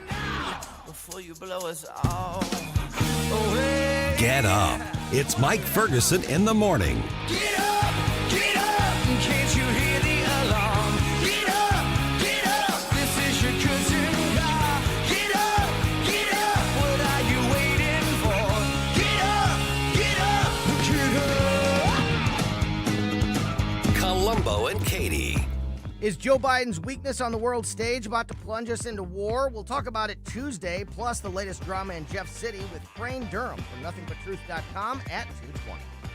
Weekdays at 2 on News Talk STL. Investment advisory services offered through OWLFI LLC, a SEC registered investment advisor. Insurance and education services offered through Serenity Wealth Management. Are you or someone you know providing or managing care for a loved one today? Did you know there could be more cost-efficient solutions for funding long-term care, even those currently living in a skilled care facility today? Financial strategist and long-term care specialist Chris Cooper of Serenity Wealth Management can show you tax-efficient strategies available to help your family manage care concerns. Whether planning for the future or managing care for a loved one today, solutions exist to provide the financial peace of mind you deserve. Hi, I'm Chris Cooper, and I'd love to send you a free copy of my new book, A CPA's Guide to Tax-Free Strategies for Long-Term Care. You'll learn about strategies to empower you and your family, protect your savings, and make sure your loved ones get the quality of care they deserve. Request your free copy of Chris's book by visiting SerenityLTC.com. That's SerenityLTC.com. Tim Jones here to tell you it's officially landscape lighting season at Pro Outdoor. To see some of their incredible lighting work, visit their website, ProOutdoor.com. They offer low-voltage landscape lighting that really makes your home stand out from your neighbors. If you're looking for accent lighting, path lighting, or wanting to expand your outdoor living space, or just looking for a little more security around your home, the team at Pro Outdoor are the ones to call. Pro Outdoor can take care of all your outdoor needs, including lawn fertilization, irrigation installation and service, as well as landscape lighting. They're offering some great end-of-year specials. Be sure to call them today. Schedule a consultation. That's ProOutdoor.com. News Talk STL. First thing in the morning and pretty much all day. Live and local. 1019 and 94.1. News Talk STL.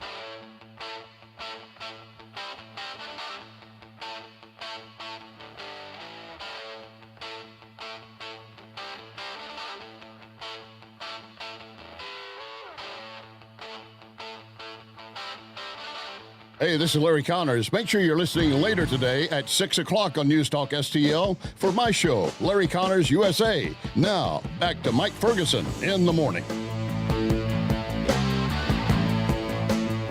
All right, Missouri lawmakers are thinking about changing the law regarding marriage. Why are we even talking about child marriage in 2024? I don't know. Yeah, I was surprised to see this debate because there was actually some changes made to Missouri law in, I say recent years, it's probably been 10 years or so, but there was kind of a loophole left that they're debating now. Well, not at the moment because there's a filibuster in the state Senate, but ain't nothing getting debated right now. Yeah, in this session, shall we say. Sure. All right, on this Help America Vote Day, you can get a practice run being part of a caucus. Now listen, Republican, Democrat, Independent, even that guy who posted a big old screed against us on Facebook right now. He's welcome to come to the mock caucus this week. Absolutely. Come on out. How Missouri votes has changed. We're going to make sure you have the chance to be ready. We're going to have that conversation at 7:35. Very, very, very useful here. Okay, Missouri lawmakers, by the way, Susie Moore's in for Gabe Pfeiffer. That's Susie Moore from redstate.com. That's Susie Moore. There's more than one. Smoozy Q on Twitter. That's me. And then, of course, Del Ponticus is here as well. Okay, so under Missouri law right now, those who are 16 and 17 years old can get married if they have a parent's note, permission, as long as the person they are marrying is under the age of 21. Okay. So that's the carve out. That's the loophole right now because it was, gosh, I said 10 years ago, but it may have been longer than that. Missouri was one of the states that actually allowed underage marriages. And they changed that because there were some horror stories, of, 14, 15-year-old, generally girls, being brought to Missouri because they could in a permissive way. And sometimes it was, an older guy who didn't want to get charged with a crime and, brought his pregnant teenage girlfriend to our state and some others to get out of that. So we know that sort of thing has happened. Matter of fact, one of the sponsors of this bill, Holly Rader, state senator, who's also running for lieutenant governor, she got married at the age of 15. Oh, I didn't know that. Yeah. Okay. And so she's commenting on her experience as far as wanting to change the law. So what's being proposed right now is that if you are not 18, doesn't matter what the circumstances are, doesn't matter what your parents say, you will not be issued a marriage license in the state of Missouri. No exceptions. Yeah. Now, I personally cannot think of a reason why I would want a 16 or 17-year-old getting married, but is a hard, fast rule like that the right approach for the state? I'm not sure. And I guess where I have the hesitation is that as of right now, you still have to be 16, but 16, 17-year-olds can get married with a parent's permission. Correct. And what they're talking about right now is eliminating that. Yeah. I'm wondering how many people are availing themselves of that provision to make this additional change really critical. Because it seems to me that the situation where you're going to have somebody of that age range that's wanting to get married and the parent is approving, generally it's going to be a situation where there's an unplanned pregnancy or, possibly someone entering the military and needing to leave to go, move away and they, but it would seem to me that those are rare circumstances. Oh, sure, yeah. So I don't know if I feel like that's an added provision that's really necessary. I found the article in the Missouri Independent, which is definitely a left of center media outlet, but they do cover stuff that others don't always cover. They do. And the opposition to this sort of ban on child marriage, which I cannot believe that we're actually debating child marriage in 2024. But they point out that some of those who are opposed to the ban invoke parental rights. Now, for instance, somebody may say, well, you don't have a right to do some things to your own kid, which is true. Sure. But when you mentioned a pregnant 16-year-old, pregnant 17-year-old, that sort of thing, you know what? You're going to do the right thing, going to marry him, that sort of thing. They invoke parental rights. And another interesting argument, religious liberty, because there are some faiths that do permit and even encourage that. True. I think that's gross, but that's why I'm not part of those religions. Yeah. Is there a valid religious freedom argument? I don't know that there is, but I'm curious. No, I mean, I think there is an argument to be made whether or not it's sufficient to meet whatever standard needs to be met. And I'm just thinking back on this. I mean, we're going way back, but I have a family member who, back we're talking about in the 80s, was moving out of state, and their girlfriend was 17. Right. And they'd been together. They'd already been dating for a couple of years, and that was a situation where the parents gave permission for the 17-year-old to get married legally so that she could move out of state with him. There was no pregnancy involved. It was just that was the time and that was the plan. And there was nothing other than the fact that they were young. There wasn't really anything untoward about it. I'm having trouble understanding why what's the number? I would like to see the number of people who are actually availing themselves of this. By all accounts, and I can't see a whole lot, but it doesn't look like there are very many at all. There's a group called Unchained at Last, which I know nothing about. In 2021, they found that between 2000 and 2018, 8,000 underage people were married in Missouri. Okay, so in 18 years, 8,000 people. So that's 4,000 couples. Right.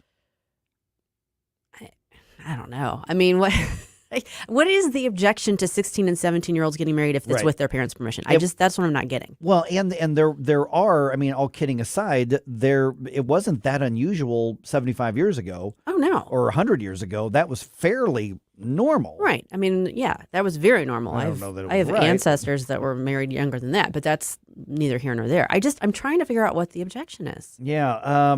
In this article here, there was a lobbyist for the Missouri Baptist Convention, way to go Baptist, who testified in opposition to the bill. And he is quoted as saying, "We certainly have empathy for those who have experienced negative consequences to marry at such an early age. However, I can see a few rare circumstances where that might be appropriate." Sure. And he says he's a minister. I don't know anything about him, but he says he's never conducted a marriage ceremony for a minor. And Curtis Trent, the Republican state senator, was asking for details on which things could possibly lead to that. And he asked the question, I guess I'm just not seeing what situations this would prevent. You've tried to identify some rare circumstances where the bill might be too restrictive, and I'm not sure if they've identified any yet. And then this lobbyist says, to close the door totally just seems too much. I think we ought to certainly tighten it up. And so basically what we've got is, where is the line? Now, listen, I know some 40-year-olds who are not mature enough to get married.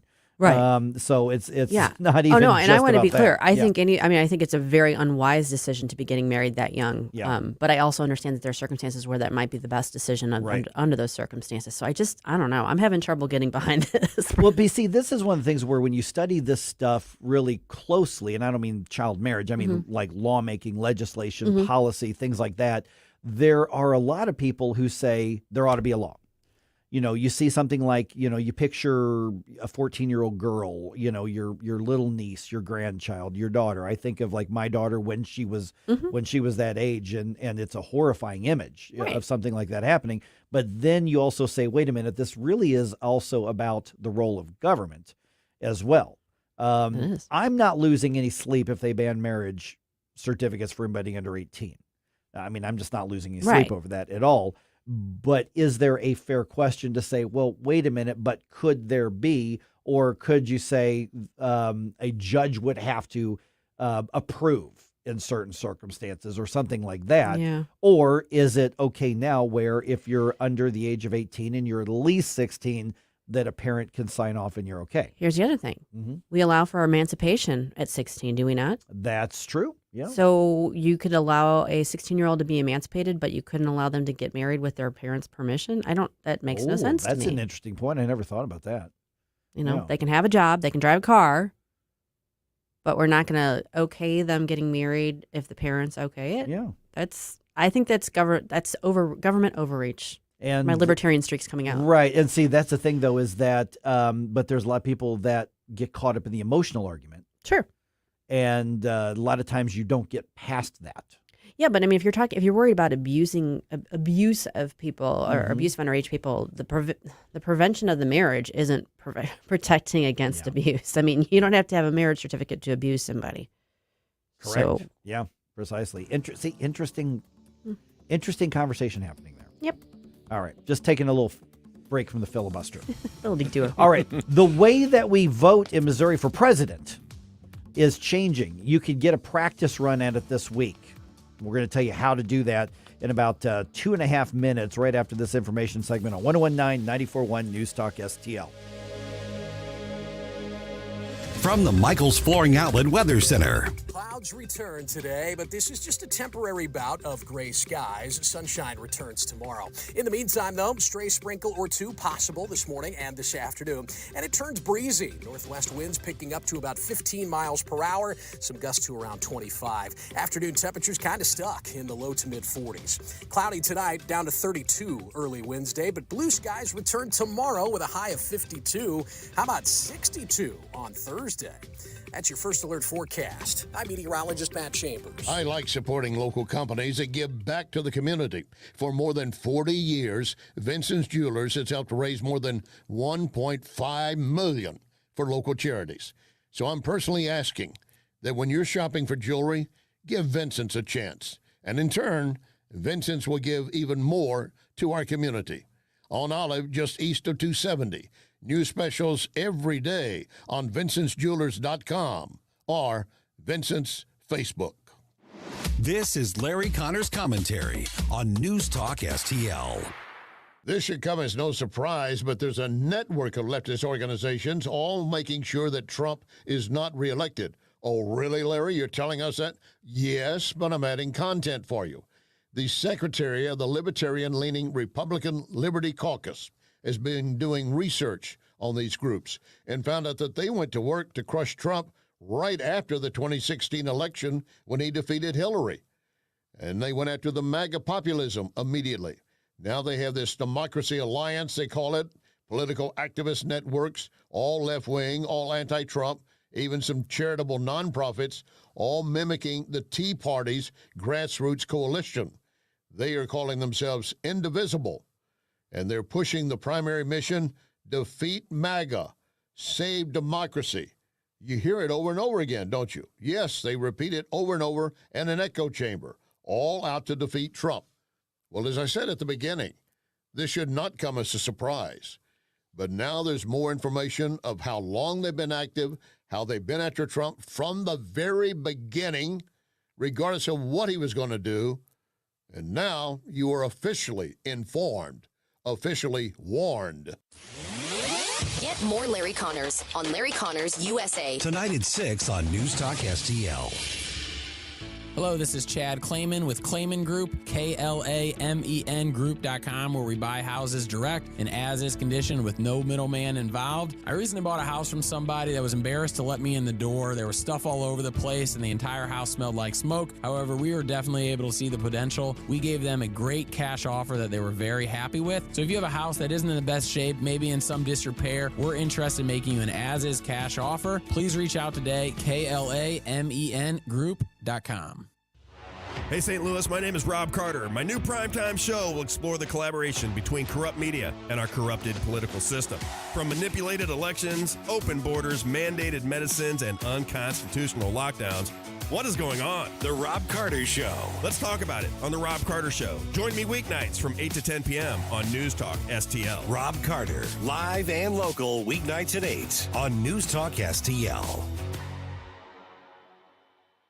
Do you owe the IRS $10,000 or more in back taxes? Are you being audited or investigated? Has the IRS sent you a letter demanding payment? You may not owe what they claim. Make this free call to the tax doctor now. Let them negotiate with the IRS on your behalf. 800-240-4586.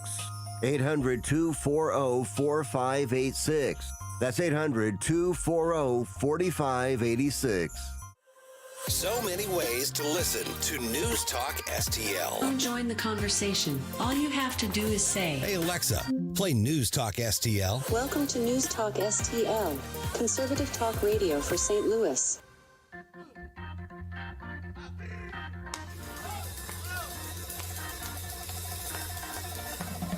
Hey there, Tim Jones here. Make sure you join me and my buddy Chris Arps this afternoon from 4 until 6 p.m. right here on 101.9, 94.1 News Talk STL.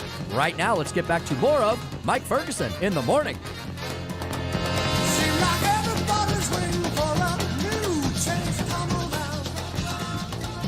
Okay, so whether Missouri voters end up having much of a say in the Republican presidential nomination race remains to be seen.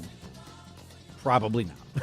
It's probably going to be decided by the time the caucuses get here. But either way, how you get to have your voice heard has changed. Yes. And Susie, I said that in the past tense. The law has changed when it comes to the presidential process. In Missouri, it's a caucus state now. Correct. So, was it? Presidential caucus. Presidential, right, Yes. yeah, because we're going to differentiate that from the statewide races as Mhm. well. So we've got the how-to information for you right now, because today is National Help America Vote Day, it turns out. Well, then we need to help voters. That's right. And so that's Mary Theresa McClean from the St. Louis City Republicans that you're hearing right now. Susie Moore from RedState.com in for Gabe today. Stell is over here. He's behaving himself today. You notice that? He's being kind I'm of trying my quiet. best. Yeah. He's shy and retiring. Yeah. Go Stell. Show's not over yet. I was going to say, we got a little time for him to get spicy. Okay, so Mary Theresa, here's what you all are doing, which I think is great, is later this week, you've got essentially a practice run, a mock caucus coming up, but you've got the how-to. And I know there's a lot of people who are going to say, I'm not going to worry about it. You know, the presidential race, we're probably not going to have much of a say, but it's a bigger picture than just what's happening this year, because how we have a say in the presidential races now has completely changed, and we need to know what we're doing here. Exactly right. And, prior to just a few years ago, I've never thought about a caucus. I've never been involved in a caucus. But as chair, that's my job, is to make sure this caucus goes flawlessly. I'm like, okay, that's a big gulp right there. Big gulp, because we haven't. I mean, there have been caucuses in Missouri as a procedural manner, but these actually count for the delegate votes this time. Oh yeah, and it's going to sound like a tiny amount. Why would you care? The city of St. Louis, which by the way is its own county, we have 11 delegates. So it's our job on March 2nd to have a slate of 11 delegates. With 11 alternates, move forward to the CD 1 and 2 caucus, which will happen a month later, the first Saturday of April. So it's very important that we get all of our everything done according to the rules, and the rules are a lot. There's a lot of rules, and but we're working through them, and we've had a lot of help. Chris Howard, who has put this together for the state this go round, he has been very helpful. I've been to a couple of his trainings, and in fact, I think it was in October, he did one out in Fenton, and there was a mock caucus at the end, and I thought, oh, this is exactly what we need for the city, and so he has agreed. Thursday night on February 1st at our regular business meeting. We're going to make it very short so that he can then get into the training, the caucus training, and then we are going to do a mock caucus. And very, very excited about that. Yeah, one of the things that, and Chris is great, and we've talked to him before. I've actually had him on, I think, as a guest here on News Talk STL like a couple months ago. But one of the things that he's emphasized, and I think is really helpful for people to know, is that this time around they've set it up and they've determined what the rules are ahead of time, which is why this is such a great opportunity, because people can go and learn the process. But it's not a situation where people are going to show up the day of the caucus and there's going to be a whole process to go through just to get the rules established. It's the process is already established. The purpose of showing up on March 2nd is to actually do the caucusing for the candidates, not try to figure out the rules before you get going. Yeah, and we really appreciate that he has done that. We owe him a lot. You know, anytime you are in a leadership position, you're going to have people that criticize the way you do things. But I'm very pleased with what he's done and what he's doing for the city, as far as coming and helping us do this, because his time is valuable, just like everybody else's. And 11 delegates, the county has 4, 5, 6 times that many. But 11 delegates, they matter. Right. They do matter. That's the voice of the Republicans in the city. Mm-hmm. And we have them. We have Republicans in the city. I've seen them. I know it's true. They're not exist. Unicorns. You're right. So, Mary, if someone comes from a different state and has participated in a caucus in another state, do we do it the same here in Missouri, or do states have different styles for their caucuses? I think they're all different. They go right according to their own state. They're the way that the people want their caucus to be handled. Our caucus is not all just one day.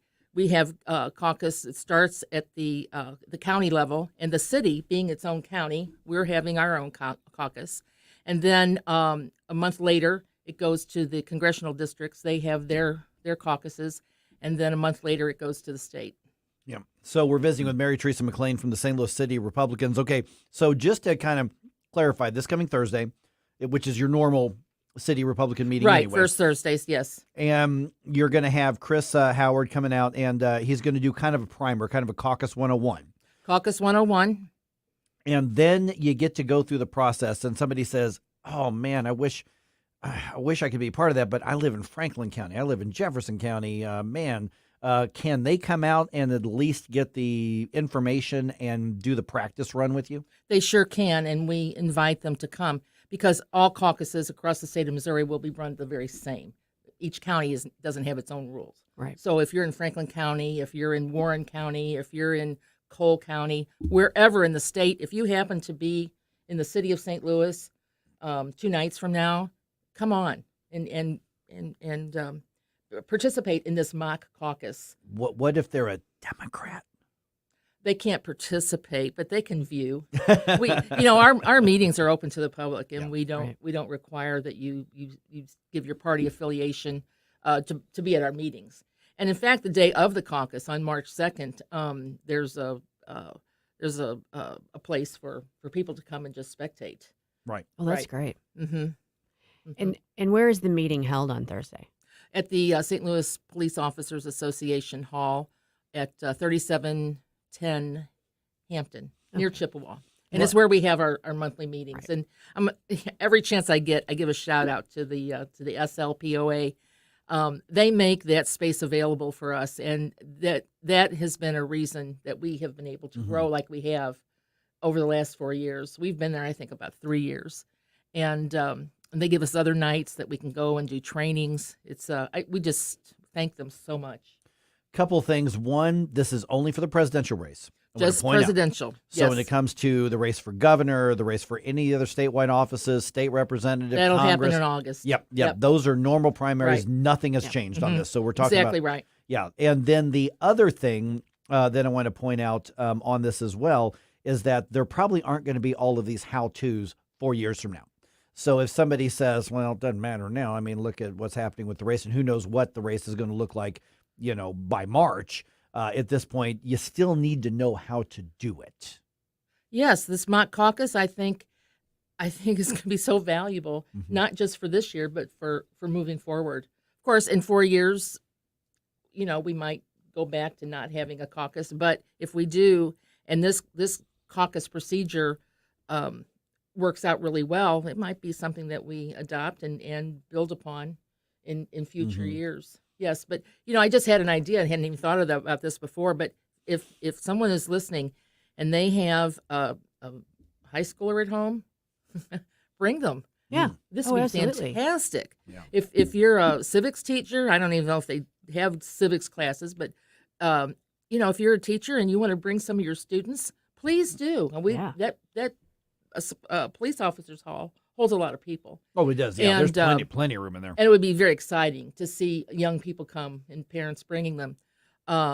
This is a great community service, the mock caucus. It really is. Agreed. I think that, I know that the word is getting out that some people are aware that we're doing a caucus this year as opposed to the primary, but a lot of people aren't. And I know the Democrats are doing, I guess they're doing a primary. They're basically doing a mail-in primary, essentially, is what they're doing. They're just mailing it in. Yeah, they're just doing their own thing. Yeah.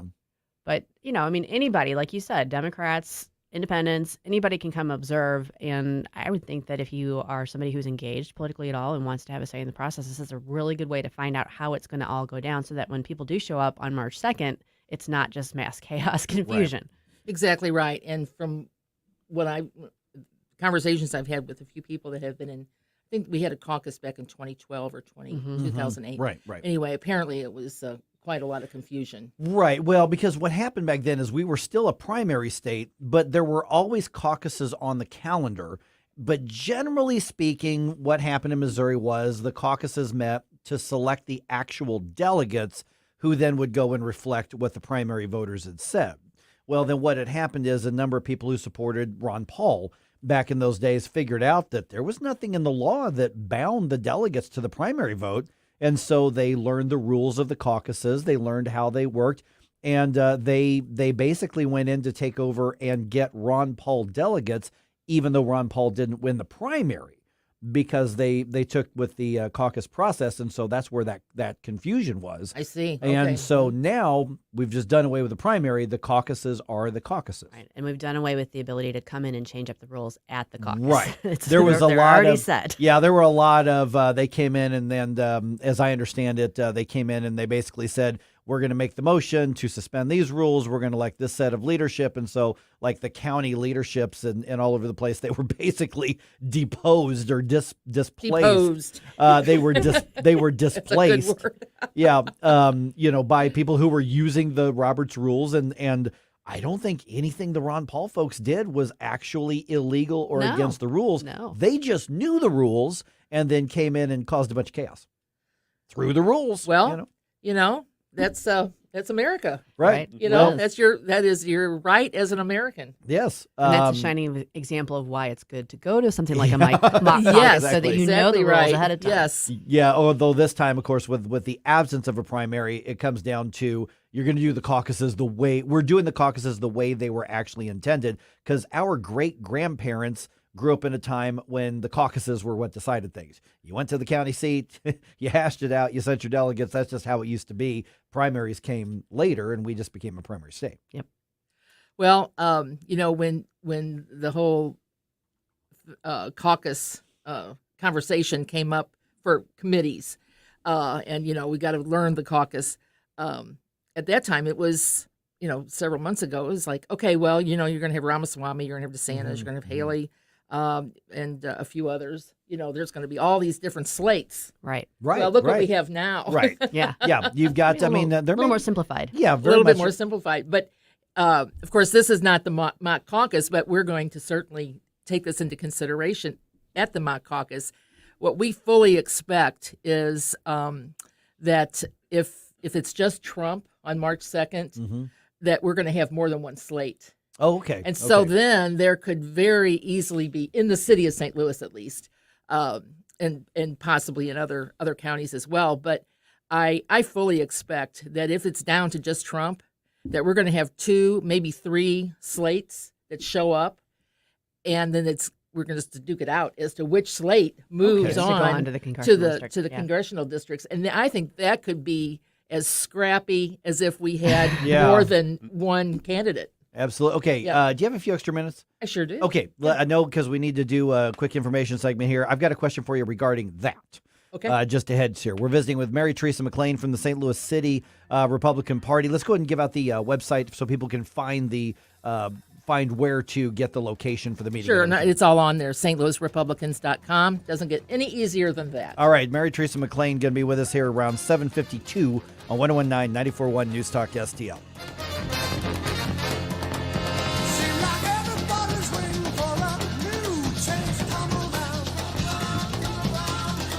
For podcast articles and more, find us on newstalkstl.com.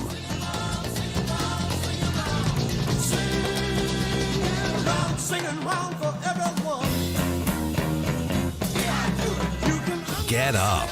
It's Mike Ferguson in the morning.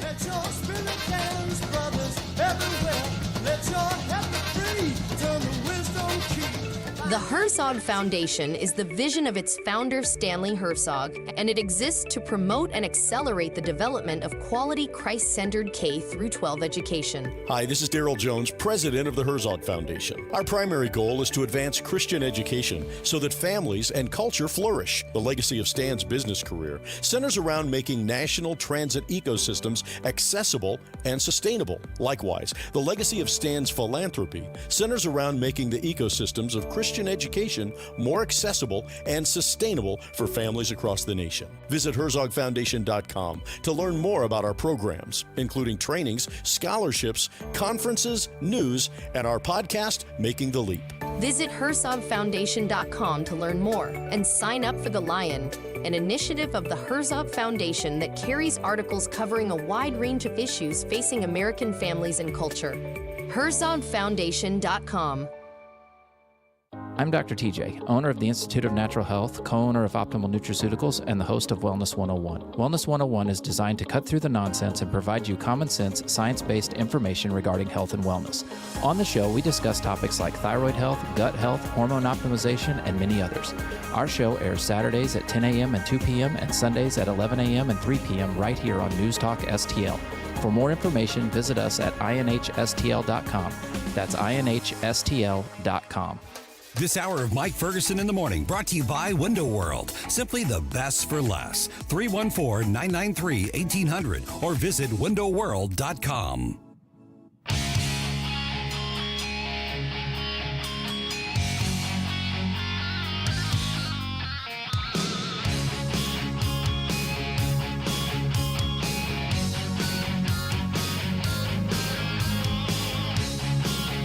Hi, it's Randy Tobler here.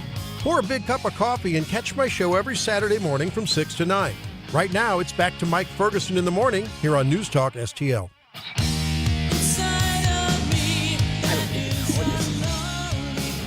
All right, Missouri is a caucus state. Quick question, follow-up for you, Mary Theresa. We got Mary Theresa McClean in from the St. Louis City Republicans, who on Thursday is going to have kind of a caucus 101, a primer. Not kind of. Yeah. We are having one. Right. And then a mock caucus so people can practice it. And that is so crucial because it can be intimidating doing something new, especially something as important as an election. So here's a follow-up question. Sure. Somebody says, man, I want my voice heard. I want to be a delegate. I'm going to show up and say, make me a delegate. But it doesn't quite work like that, which you will know if you go to Thursday. But if somebody says, I'd love to be a delegate for, most likely Trump or Nikki Haley or whatever the case is, but they say, I want to be a delegate, what would that entail? If you say, I want to sign up to be a delegate, what are you signing up for? You are signing up for, you're committing to moving on to the next level of the caucus, which is a month later. April 6th. It's the first Saturday of April in the congressional district. So if you're going to be on the slate, be a delegate, we are asking you to sign a piece of paper saying, yes, I will be there at the next level, and nothing is going to get in my way. Right. You know, So I'm not going to have to wash my hair that day or anything, you know. So if you don't want to be a delegate, you show up because you're selecting the delegates. That's as important as being on the Right. on the slate and being elected as a delegate, because you have let me backtrack a little bit. We expect to have more than one slate for Trump. We expect we have 2 or 3 slates. We might be surprised and there's just one, but I don't think so. I think we're going to at least have 2. So then it becomes voting on which slate is going to go forward at the congressional district caucus in a month later. But if you are at the caucus and you are a Republican and you're a registered voter, you can vote and you can say, okay, that slate is the slate of delegates that is going to move forward. So that's what it's going to boil down to. So you're part of the process. So please come. If you cannot be a delegate, you don't want to be a delegate, but you want to be part of this, come on March 2nd and be part of the process. It's as grassroots American politics as you can get. Absolutely is. And that's one of the things I think people don't really realize about a caucus. I mean, when you're doing a primary, you walk into the voting booth or sit at a table at this point with a little divider, but you're doing your own thing and you're checking a box about who you want to vote for, and you're voting for the candidate. When you're participating in a caucus, you're voting for a slate of people who support the candidate you want to be supported. Exactly. But you're also choosing who's going to be representing me ultimately at the state level in selecting that candidate. So you're actually voting for the delegates. You're not technically voting for the candidate. Yeah, that's a technical way to describe it, but it's very true. Yes. Right. And people will know that if they show up on Thursday night and go through the mock caucus. Yes. And then there's also, 11 delegates on a slate, but there's also 11 alternates. So in case at the very last minute somebody, has a death in the family or, for whatever reason, they cannot go, then the alternate goes in their stead. Is there any of this, like, for instance, whether it's this coming Thursday for the primer or the mock caucus or the actual caucuses in March, is there any of this that can also double as a party building process as well? Well, very much so. I'm here today. We're talking to people and inviting people to come. So it's always about building the party. And we have like I said a few minutes ago, we have a great space that we meet in, and then, somebody wants to get involved in the caucus, they go to the website, they get the information that they need about where to go to, all the particulars, but they can also read other things and what exactly is going on. So, yes, I see, and the day of the caucus, not just the mock caucus, but the day of the caucus on March 2nd, definitely we all come together as Republicans. Sure. That's as party building as you get. Yep, and we're going to get out the website here in a second. On Rumble here, Larry Connors just put a note on there. Yo, Larry. He said, added point on the caucus, 1 day/night only, no multiple days, no pre-voting, out of town, out of the caucus, child sick, out of the caucus. I mean, if you can't make it, you don't get to mail in your vote. You don't get to do an absentee ballot. You got to be there to be part of it. You have to be there. All right. Yes, and it's in the morning on March 2nd. Okay. From 10 to 1. Oh, and can I say real quick where it is? Yeah. And this is the March set. This is the real caucus, not the mock caucus. But it's at St. James Center. Used to be a school.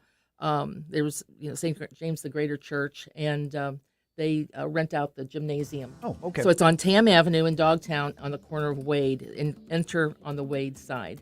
Okay. And it starts at 10, but get there. We're going to be getting there at 8 to set up. But get there before 10 because we anticipate a big crowd. All right. And once again, the website real quick. stlouisrepublicans.com. All right. Thanks, Mary Theresa. Thank you.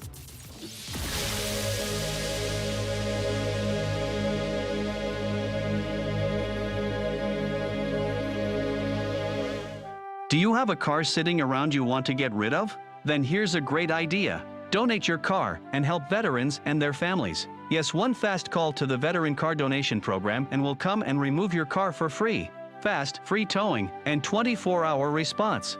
You can donate most cars, trucks, or SUVs in most conditions. The proceeds raised goes to help active military, veterans, and their families, and you get a tax deduction.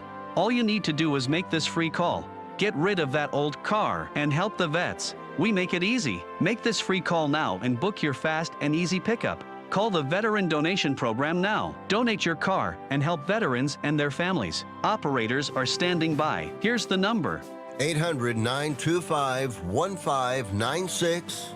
800-925-1596. 800-925-1596. That's 800-925-1596. KLGY HD3 Clayton, K270BW Bellefonte, KNBS Bowling Green. This is News Talk STL at 1019, 94.1, and always streaming at newstalkstl.com. News this hour from townhall.com. I'm Rich Thomason. House Republicans are set to advance what would be the first impeachment of a cabinet officer in almost 150 years. House Republicans say Homeland Security Secretary Alejandro Mayorkas refuses to enforce immigration laws, and the Homeland Security Committee is scheduled to vote on 2 articles of impeachment against Mayorkas. But Democrats are calling the proceedings a sham that could set a chilling precedent for other civil servants. Meanwhile, the Senate has been working with the Homeland Security Secretary on a bipartisan border security package that could be the most consequential bipartisan immigration proposal in a decade, or it could collapse in political failure. Donna Warder, Washington. Senator Rick Scott says Republicans seeking a border compromise with the Democrats are running a fool's errand. First, he says it's clear that President Biden and the Democrats want a wide-open border. And number 2 is we took off my understanding is we took off the table one thing that I think is the most important thing is do something that makes Biden enforce the law. He's lawless. The senator from Florida speaking with the Salem Radio Network's Hugh Hewitt. Israel says 3 Palestinian terrorists its forces killed today have been using a West Bank hospital as a hideout. The White House says the U.S. is encouraged by recent talks aimed at winning the release of the hostages being held by Hamas in Gaza. Those discussions are ongoing. We believe they have been constructive and are moving in a good direction. Don't want to sound sanguine here. There's a lot of work left to be done. We don't have an imminent deal to speak to. John Kirby speaking for the White House. Israel has described the talks as constructive, adding that they will continue in the weeks to come. On Wall Street, ahead of this morning's opening bell, Dow futures are down 84 points. The Nasdaq futures off 45. More on these stories at townhall.com.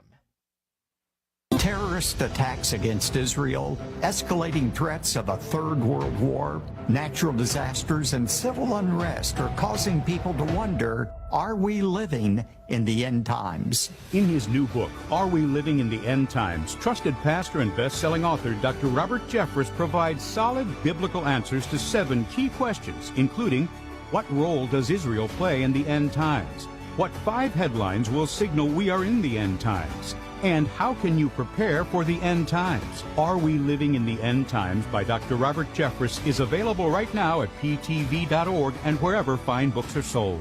Jesus said, no one knows the hour or day of his return, which is why we should be ready at all times. Jesus is coming back to earth one day. Are you ready? Get your copy of my new book, Are We Living in the End Times? By going to ptv.org or wherever. From the Michaels Flooring Outlet Weather Center. Clouds return today, but this is just a temporary bout of gray skies. Sunshine returns tomorrow. In the meantime, though, stray sprinkle or 2 possible this morning and this afternoon. And it turns breezy. Northwest winds picking up to about 15 miles per hour. Some gusts to around 25. Afternoon temperatures kind of stuck in the low to mid 40s. Cloudy tonight, down to 32 early Wednesday, but blue skies return tomorrow with a high of 52. How about 62 on Thursday? That's your First Alert forecast. I'm meteorologist Matt Chambers. This hour of News Talk STL brought to you by Senior Memorial. Give Benjamin Schaefer a call at 314-866-8886 or visit memorialplans.com. Senior Memorial Heritage Protection.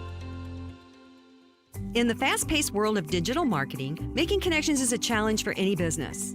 But what if we told you there is a place where connections aren't just made, they're grown? Meet 2060 Digital, your premier Google partner and top-tier digital agency. We don't just follow trends, we set them.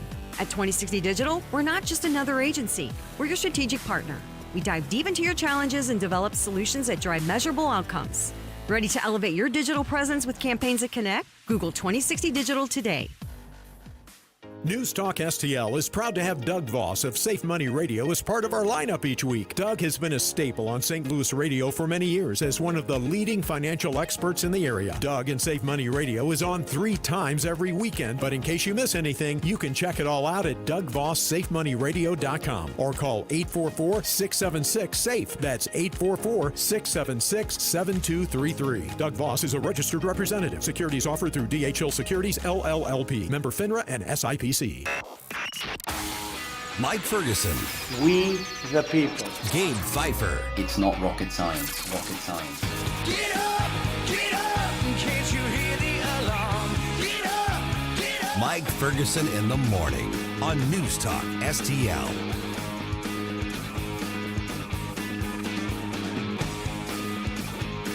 Just so people know, Susie, and I want to set the record straight, inflation is still a thing.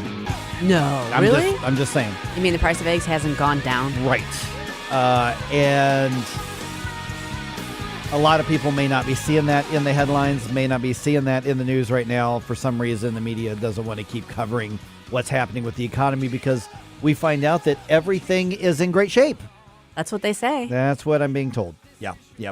All right, that's Susie Moore from redstate.com. She's in for Gabe today, which I really appreciate, by the way. Sure. You're going to be back tomorrow? I am. As well. And then, of course, Gabe will be back next week. I'm Mike Ferguson. Got Stel Ponticus here. Let's talk some inflation. Let's talk some Bidenomics. But the reality is that there's not all bad news. True. When it comes to the economy. There all are relative, some things that are stabilizing and moving in the right direction. So one of the things that I always like to do is make sure that we're getting an accurate picture. Yeah. And that is something we should not be afraid to do. No, absolutely not. Too many people want to politicize facts. You know, use facts. If you're right, great. The facts are on your side. But let's make sure that we're dealing with actual facts. I mean, I have heard that there are people who actually want bad things to happen sometimes just so an election can go a certain way. I've heard that. Yeah, precisely. Okay.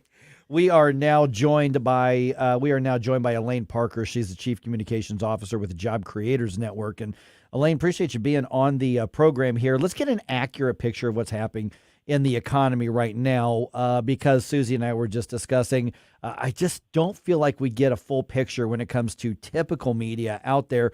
There are some good things that are happening, or at least some things that are stabilizing, but we don't hear the word inflation a lot anymore, and that is still a thing. That is still affecting our lives. When people say, all right, what can I look forward to? What can I plan for my personal life, my personal finances, my personal spending behavior? What are the things we need to know right now from the snapshot? Well, thanks so much for having me on the show. I appreciate it. Well, inflation remains well above the Federal Reserve's target rate, but more importantly, the inflation damage over the last 3 years of the administration has already been done. And I know that every month that we get the inflation numbers, the administration wants to tout inflation is coming down, it's moderating, there's nothing more to see here, let's move on. And that's why you're not hearing a lot about it anymore in the mainstream media. But here's the way your listeners can think about this moderation of inflation, the inflation number each month. Think of it as if somebody gains 5 pounds a month for 12 months, you've gained 60 pounds in a year. Not good, right? It does a lot of damage to your body. If you decrease that weight gain to 2 pounds a month, you've cut it in half, right? But you're still gaining weight, and the damage has already been done because you've gained 60 pounds. That's what we're dealing with right now. We have very inflated prices because they have compounded on each other over the last 3 years. And so while the rate of the increase has slowed down, we're paying more for everything, as much as 20% more for everything. And there is some anecdotal evidence out there, specifically groceries, that shows that we may be even paying more than what's being reported. You just have to ask someone on the street, how's your grocery bill this week? And they'll tell you. Yeah, I kind of take that example personally there. That just kind of hurt. I'm just going to leave it at that. It's absolutely true, though. Elaine, I know one of the things I noticed yesterday, I think it was yesterday. So you've got, like you said, the administration is trying to spin it as, oh, inflation's coming down. You get, the press secretary saying inflation's coming down and we're doing great. And then you have like Janet Yellen kind of saying, acknowledging the truth that it's the rate of inflation that's coming down, but prices aren't going to come down. And she even said it's not the Fed's job to bring prices down. And she's right about that. But I think people have a disconnect there, don't they? Absolutely. And actually, we saw inflation, the CPI number increase, the core inflation increase. And what we have is we have record high core costs. We have record high food costs. We have fuel costs on the rise again, and shelter costs. We have a housing crisis, a cost of living crisis for Americans and small businesses. And it's the economy, while you see these headline numbers come in, Jobs Day every month comes in, and most of the time you'll see that it's either met or exceeded the expected numbers. But what you don't hear a few weeks later in the headlines from the mainstream media is that over the course of 2023, the jobs were adjusted 10 out of 11 months, adjusted down. So we lost what was reported in the news is actually almost 500,000 jobs less for the year. And you just don't hear that in the news. There are cracks in the armor here. We have a house of cards that is going to fall. There's going to be a day of reckoning. And unfortunately, it's always the American people that have to pay the bill. Our 2023 deficit was a near $1.7 trillion with a T, I'm talking. And the 2024 deficit is on track to hit $2 trillion. So between that deficit and Americans' credit card bills that are coming due, we are sitting on a house of cards. And the only way to rein this in is to stop the reckless spending and to vote in candidates who believe in fiscal sanity. Good morning, Elaine. Stalpontique is here. So I'm driving into work this morning, and I noticed that gas has gone up in many areas here in St. Louis, 20 cents overnight. And in relation to the index that gets issued, are there certain aspects of the economy that do not get reported? Because I'll hear folks say, well, gas and groceries are not in this one, but they may be in this other one. Are there certain ones that have parts of the economy that are not reported? Well, that's the difference between like the core inflation and the overall inflation number, where they take out energy costs and housing costs. And you can see the difference between the two there. But what we do see is the overall like CPI, the Consumer Price Index, the rate of inflation has increased 3.4% from 3.1% last month, if you look at month over month. But the core inflation increased by 3.9%. So it was running higher. And you'll see differences in gas prices across the country, obviously, because of the different taxes across the country. But gas prices are still highly elevated from when the Biden administration came in. And that's just been because of day one, when the Biden administration came in, they started a war on our domestic energy. You may not recall because now it's been 3 years, but we were actually energy independent under the Trump administration. So that's what the Biden administration inherited, was an energy independent country that we were actually exporting oil to other countries. On day one, he stopped the XL pipeline and began a war on our domestic energy production that has continued right up until last week, when he cut the exports of the liquid natural gas exports, which is a clean source of energy and is going to cause other countries to actually use dirtier fuels. So the strategy just doesn't make sense. It's a distortion of our energy markets. It's a distortion of the international markets, and it causes our costs to increase and hurt people at the lowest end of the income spectrum. We're visiting with Elaine Parker from the Job Creators Network. Okay, so let me follow up on the policy stuff that you were just mentioning. I mean, obviously, you've addressed energy, which affects basically everything else. I mean, people are looking at candidates right now at every level, Congress and Senate, and obviously president as well. What are the solutions that should be pushed and enacted to try to turn this back around. I just had a note on social media that came in that says prices have started to moderate, but my income has not kept up with inflation over the last 3 years. Until my income catches up, ugh, which I think puts it pretty well, because people can see this as a bunch of arrows on charts or graphs on charts, but this is hitting us very, very personally in our individual and our household budgets. Well, this one's really easy to answer. It's 3 words: drill, baby, drill. We have to get back to domestic energy production. It's just a very easy answer. And you're right, it is the root of everything. We need energy for everything. And to try to distort the market by these government mandates to move us towards away from fossil fuels and towards EV mandates and other things, and whether taking away our natural gas stoves or whatever it is, those are all government mandates. Those are not natural progressions, and the technology is not even there to support all of that. That is going to drive up the cost of energy and thereby drive up the cost of everything for everybody. And Elaine, isn't that also being compounded by supply chain issues? I know obviously we had some issues kind of due to COVID, but now we've got issues because of the unrest in the Middle East, the dangers on the Red Sea, and some companies just not being willing to go there, some shippers. So, I mean, that all compounds on top of everything else, doesn't it?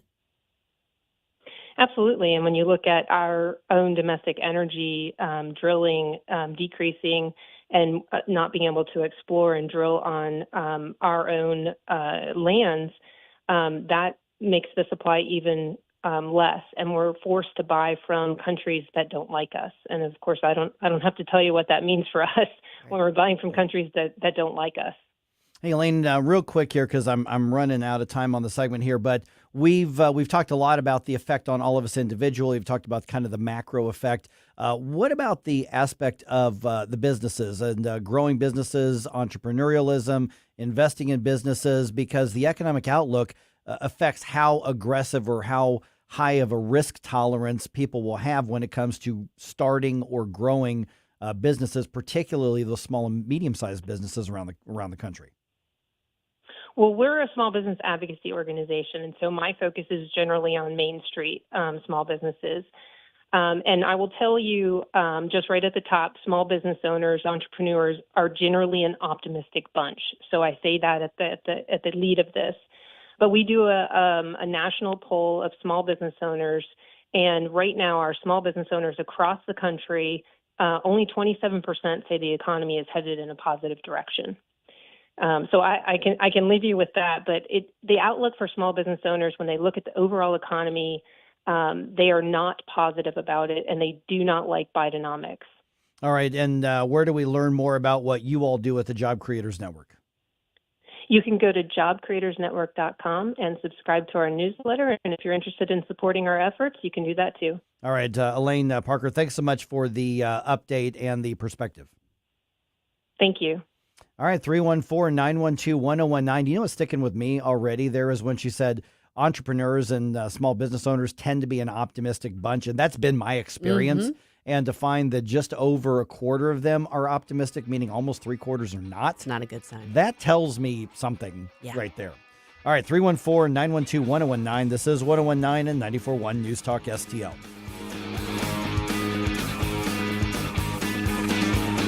Don't try to make me stop, no inspiration. You have a soul so dark, it is no more. We give you news, analysis, opinion, and more. Only on News Talk STL. Get up. It's Mike Ferguson in the morning.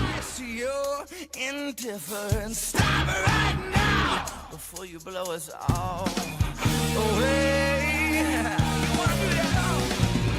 Get up, can't you hear the alarm? Get up.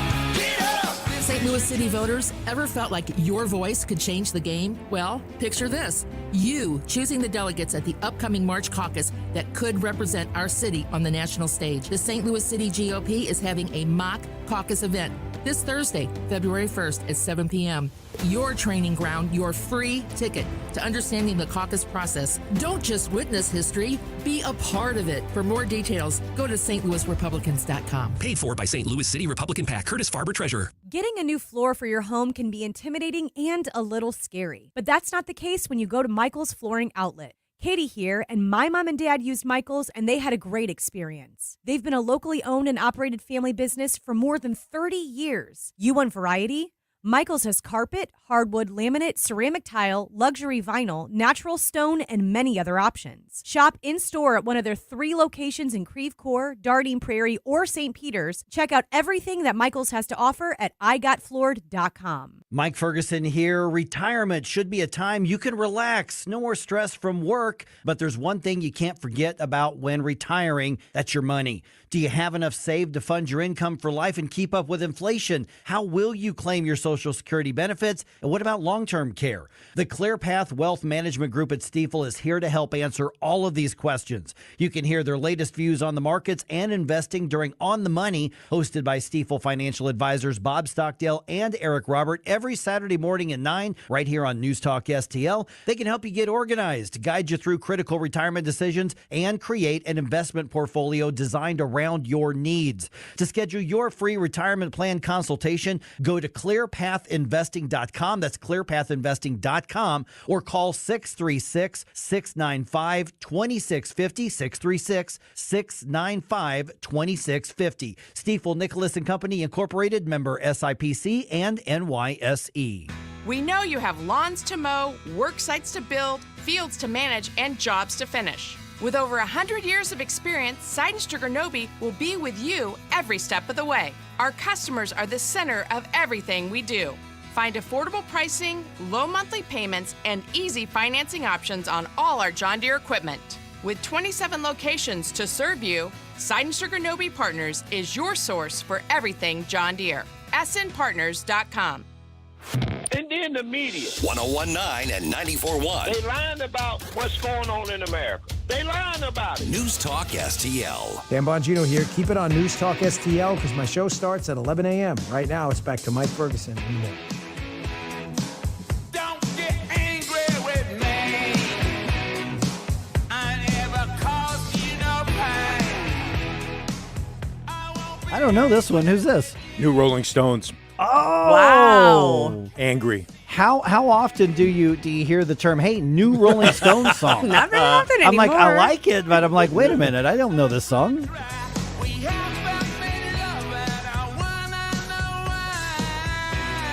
Name of the album is Hackney Diamonds. Huh. Interesting. I'm kind of digging it. Yeah. It's a good song. Yeah. It's got a good groove. Rolling Stones team, they seem to keep trying to kind of get back to their bluesy roots. Yeah. Yeah, because they actually started off as a blues band. They did. And You're right. then they're like, hey, there's a lot of money in this rock and roll thing over here. And then in the 80s, there's a huge amount of money in this pop music thing. Absolutely. Now they got more money than they know what to do with. They're like, let's do what we want to do. They could fund Alyssa Milano's kids' baseball That's team. right. Yeah. Poor baby needed to do a fundraiser. She's driving around in her $200,000 Porsche. All right. I'm going to take the devil's advocate position on that Okay. real Okay. quick. Okay. Greg Gutfeld did this too. Yeah. You know, she paid for the team's jerseys. She's probably paid for a lot of stuff for the team. And I think this might have been an effort to try and have it be more of a community thing. Yeah. She shouldn't have to pay for everything just because she's wealthy. So That's true. I mean, I don't agree with the thing that comes out of her mouth just about. That's right. It was like, back in the 80s and 90s when she was, the Samantha. the crush of Samantha every... Maselli. Yeah. On Who's the Boss. The crush of every high school and college age, dude when I was in those age groups. And it's like, she was so pretty until she opened her mouth later in life. Yeah. Anyway. All right. Anti-Semitic corruption within a United Nations organization. We'll get to that here in just a second. We got ourselves quite a showdown happening at the Missouri State Capitol right now. Showdown in the Show Me State. We've got a filibuster. A real one. Yeah. And here's the other interesting thing. Tried to do the sound effect and got all choked up. Got all choked up. Is that it may be paying off, and the Freedom Caucus may possibly get a win out of this. Maybe. When I say the Freedom Caucus could get a win, those of us who say we have got to protect the state constitution to keep the left from buying terrible things in our state may get a win out of this as well. So 8:35, let's bring everybody up to date with what's happening. All right, here's what's going on around the world, around the area here. Multiple countries, and Susie just informed me we are among them. Yes. That have suspended funding to an organization called the United Nations Relief and Works Agency, which is referred to as UNRWA. And that is after we have learned that about a dozen of UNRWA workers actually took part in the Hamas attacks against Israel in October. Congressman Ronnie Jackson, he's a Republican out of Florida, was on Hannity last night, and he says, don't just pause it, stop the funding now that we know this. This is a horrible, horrible organization that's done a lot of damage, and the Biden administration has given them, I think it's more than that, I read over $1 billion since he's been in office that he's given to UNRWA, which most of that has gone directly to Hamas to build these tunnels and to buy weapons. The official word out of UNRWA, Susie, is, no, just keep sending us money. We promise we'll investigate. Trust us. I'm going to be a hard no on that. Yeah, same here. Same here. All right. An Illinois elections board is discussing today whether to keep or remove somebody from the primary ballot. Anybody want to guess who? Donald Trump. Good guess. Good guess. And I did not slip her the answer before that. Just saying.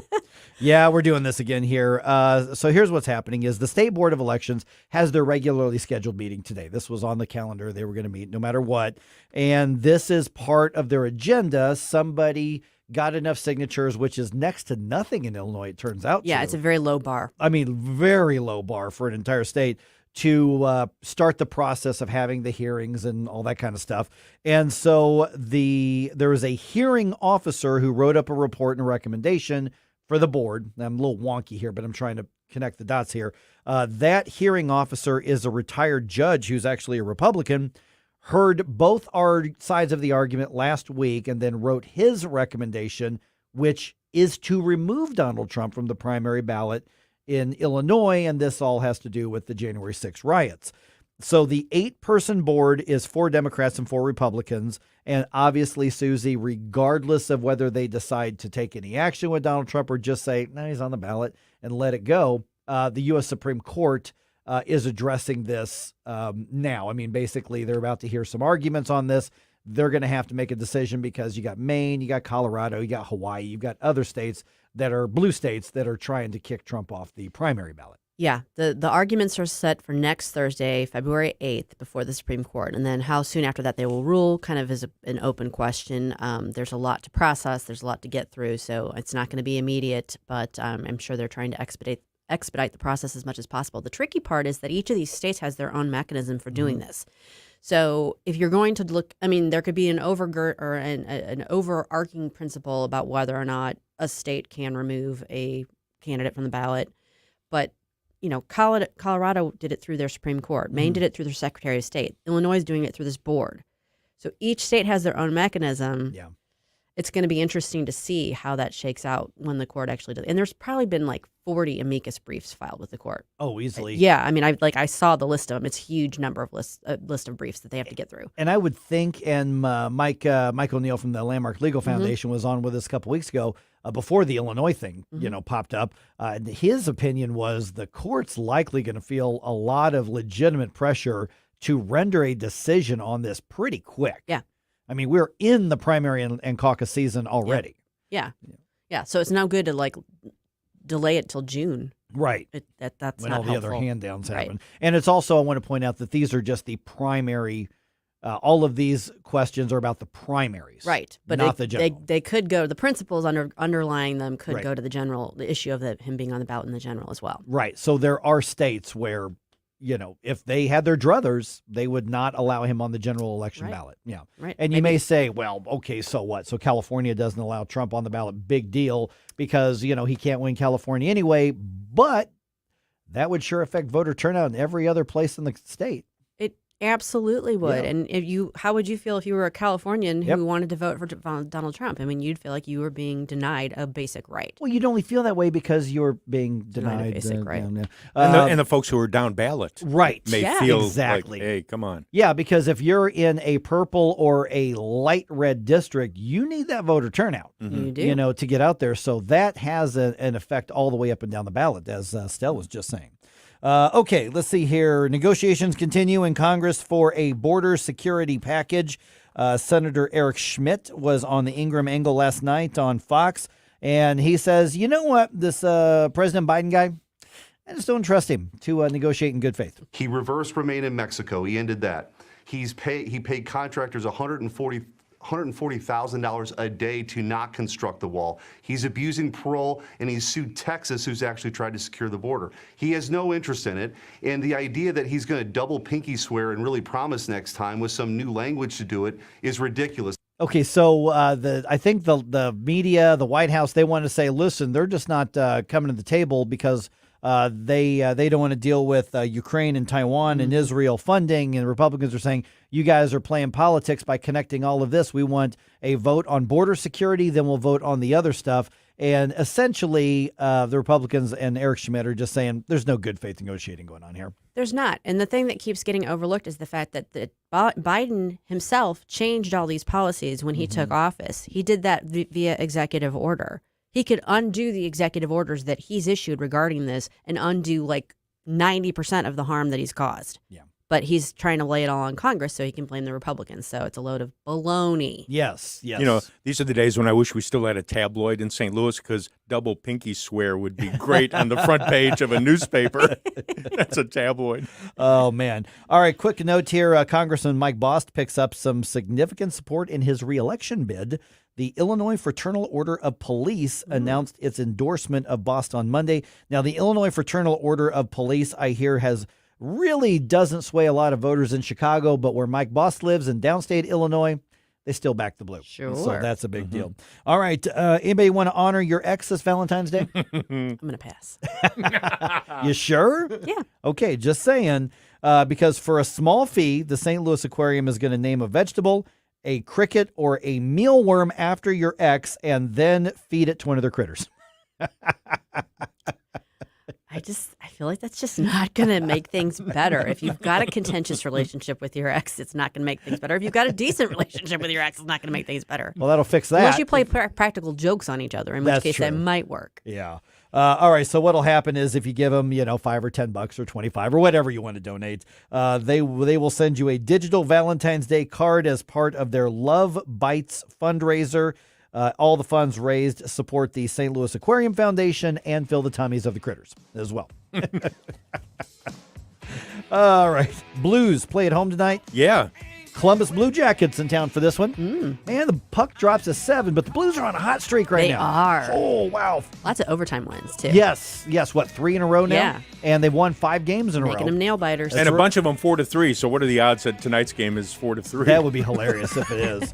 All right, this is the game. Just a quick note, because most of their games are on ESPN Plus. It's not on ESPN Plus tonight. It's on NHL Network tonight. Okay. Good to so know. 7 o'clock game. All right. One other quick note, too. This is the last game before All-Star Weekend. Oh, that's right. I forgot about that. So they won't be in action, I think, for another 10 days or so, maybe. I'm not sure. Yeah, I think it's a week from Saturday, I think. Okay. Or week from yeah, Friday, I think something you're like right. that. Yeah. And All-Star Weekend is up in Toronto. Well, and with all these overtime games, these guys have to be tired. Yeah, they need that break. I need to rest. All right, let's talk filibusters because they are throwing down at the Missouri Capitol right now. Let's do it. All right, right here, 1019 94.1 News Talk STL. Like and subscribe to us on Rumble. News Talk STL. Mike Ferguson in the morning.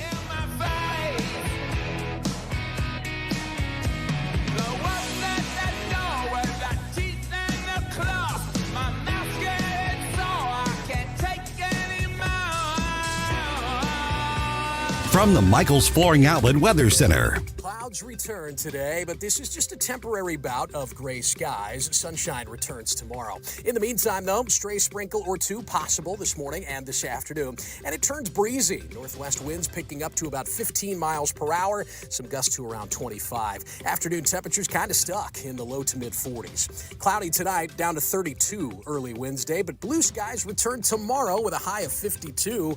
How about 62 on Thursday? That's your First Alert forecast. I'm meteorologist Matt Chambers. News commentary. The NFL doubles down on woke with a Pride Night during Super Bowl week. I'm Tommy Lahren. More next. As most Americans suffer financially, gold just hit an all-time high. Hi, I'm Dr. Ron Paul, and this is why you need a physical gold IRA from Birch Gold Group. To learn more, text the word SHELTER to 989898 to get your free info kit on gold IRAs. Secure your IRA or your 401k right now. Text SHELTER to 989898 to request your free info kit right now. Super Bowl has nothing to do with sexual preference, but the NFL didn't get that memo because here we go again. The league announced a night of pride will take place during Super Bowl week. The evening apparently aims to spotlight advances in the future of the LGBTQ inclusion in professional sports, as well as the NFL's commitment to LGBTQ former and current players. Oh, for the love of God, why does everything have to be about gay? It's football. Why do you need to commemorate gay inclusion with a special night? The best way to be inclusive in sports is to shut the heck up about all the things that make fans different and instead celebrate and focus on the game and the sport that brings us all together. The NFL is just so annoying this year. The Black National Anthem, the nonstop Taylor Swift cutaways, and now this. You know, it's a shock they even have time to play football anymore. I'm Tommy Lahren, and you can watch my show Tommy Lahren is Fearless at Outkick.com. When you go shopping, you may not get the bargain you want, but at least you know and can compare prices. It should be that way with healthcare, but too often it's not. Need an operation on your knee? Want to know what it's going to cost? Good luck. For 3 years, hospitals have been required to provide patients with list prices and have negotiated charges for some 300 services. Only 36%, just over a third, are fully compliant. In Missouri, prices differ greatly depending on a patient's insurance.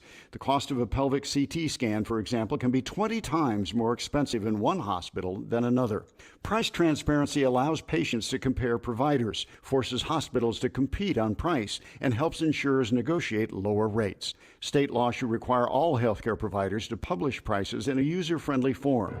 What we don't know is costing us. The price of healthcare shouldn't be a secret. Check out our 2024 blueprint, Moving Missouri Forward at ShowMeInstitute.org. The Show Me Minute has been brought to you by Show Me Institute and Show Me Opportunity. My friend, death is certain. Are you prepared? Larry Connors here. I don't want to scare you, but your funeral plans are an important conversation you need to have with your spouse, family, other loved ones. My friend Benjamin Schaefer at Senior Memorial can help find you an affordable, final expense life insurance policy. Regardless of your health condition, you could qualify up to $30,000 of lifetime coverage. Life insurance plans with Senior Memorial also offer living benefits towards hearing and diabetic supplies, access to a 24-hour teledoc service, discounts on urns, caskets, tombstones. Call my friend Benjamin at Senior Memorial and discover your legacy at 314-866-8886 or visit memorialplans.com. Memorialplans.com. Senior Memorial Heritage Protection.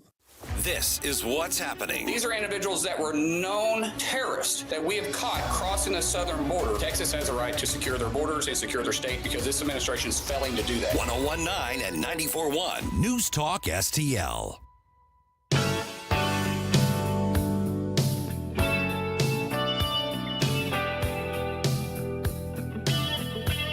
Hello, morning people. Tony Colombo and Katie Fitzpatrick here. Thanks for listening to Mike Ferguson in the morning here on News Talk STL. And don't forget to join us today at 2 for Colombo and Katie. See you then. I've been thinking about the time you walked out.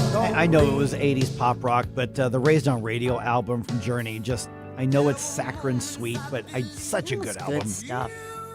I have made that my road trip music on I-70 a few times. Those were the days, man. Yeah, high school, this came out. Loved it. Loved it. And I don't think you were here when I did my trivia question on this album and this song. Who was the bass player for Journey on this album? And he toured with him, but he was a member of Journey for at least one album. That was this one. Is it Randy Jackson? You got it right. That was it. Oh, that okay. Was it. Nicely done. You go to the bonus round. That's right. Woo-hoo! It was Randy Jackson. Yep. And now Russ Valory's back. Or at least he was when I saw him. There's a reason I like trivia nights. That's right. All right, it is 8:38. I'm Mike Ferguson. Got Red State's Susie Moore in, and you've done so well that you have to come back tomorrow. Oh, that's my penance, huh? That's right. And still Pontiga's here. Okay, so we had some other stuff we were going to talk about, but Jefferson City right now, a few things going on. One, there's a filibuster, and when they had their first filibuster, right off the bat, there were a lot of us going, "Oh, okay, well, we're ready to fight. Here we go. Let's just find something to fight about." Now it looks like there's some real policy stuff that's at stake with these filibusters here. And it's interesting because as much as the media and Caleb Rowden and everybody is trying to paint the Freedom Caucus like just a bunch of radical extremist children who should be at the kids' table at Thanksgiving, it looks like the Freedom Caucus and Bill Eigel in particular, they are moving some of these big issues up the line that it may not have happened otherwise. Yeah, I mean, the pushback is that, this was all, in process and was going to happen, and then the Freedom Caucus came along and were being obstructionists. But as Bill has pointed out several times, they didn't start their big, filibuster stuff till 3+ weeks into the session, and nothing had been moved at that point. Mm-hmm. Nothing. There had been nothing referred. None of the bills, there's like over 500 bills filed.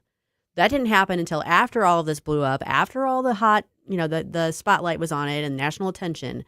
Now we're getting this, and now it sounds like possibly. Mm-hmm. Maybe. Yeah. Do not count your chickens, folks. It might get referred out of committee. Right. And so that sounds really wonky talk, but if you're heading into work, basically what that means is that some of the most high-profile conservative agendas right now, and that is initiative petition reform, which sounds, again, very wonky and all that kind of stuff. But what that means is are we going to set a standard for our state constitution that says you just can't roll in with $2.5 million and buy yourself an amendment? Which is what we don't want, because how many amendments do we have to our Constitution? I mean, there's like a couple hundred or something. 119. It's ridiculous. Yeah. And the state constitution is not just the book of referendums, okay? Listen, access to the referendum access is absolutely crucial in our form of government, but to change the state constitution, all conservatives are saying is it should be a higher standard. There should be more consensus to permanently change the rules of the state, because you'll see this in the way that Susie, the media, is portraying this. Conservatives want to make it harder for citizens to access the ballot. I mean, that's what they're saying, which is patently false. You can still put a referendum on the ballot and alter a law or change a law or create a law with 50% plus one. Right. We're talking about the state constitution. Correct. That's all we're talking about. Yeah. And right now, Republicans are in control, so therefore the media and Democrats don't like the fact that they're talking about raising the bar. Nobody was worried about raising the bar when Democrats ran the state. Nope. Now they do. Now Funny they that. But I'm not going to do my media's biased rant. We all know that. So what's happening right now is that there were a set of appointees that Governor Parson had made, which is just part of his job. Yep. And the first filibuster, basically the Freedom Caucus went, that looks like pretty good collateral damage. Let's hold that up and try to get an initiative petition moved forward. Well, it kind of worked. And so it went into a committee. Now it looks like it's going to get voted out of committee, and they're filibustering now over some of those names on the governor's list of appointments. Yeah.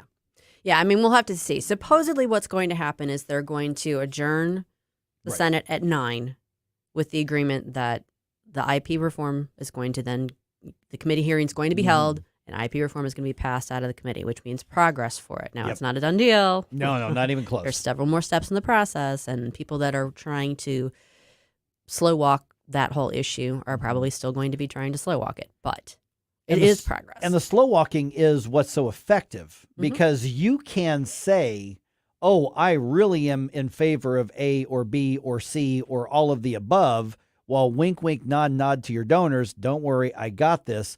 Slow walk it. Make sure that the clock runs out. You go back to your donors. You say, see, I took care of it.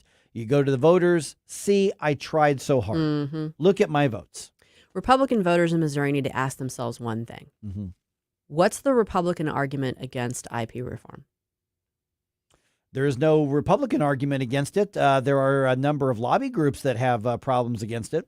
Yeah, which lobby groups are those? The chamber is not a fan of it. The real estate lobby group is not a fan of it at all. Basically, groups large enough to be able to want to put something on the ballot to buy a constitutional amendment. Mm-hmm.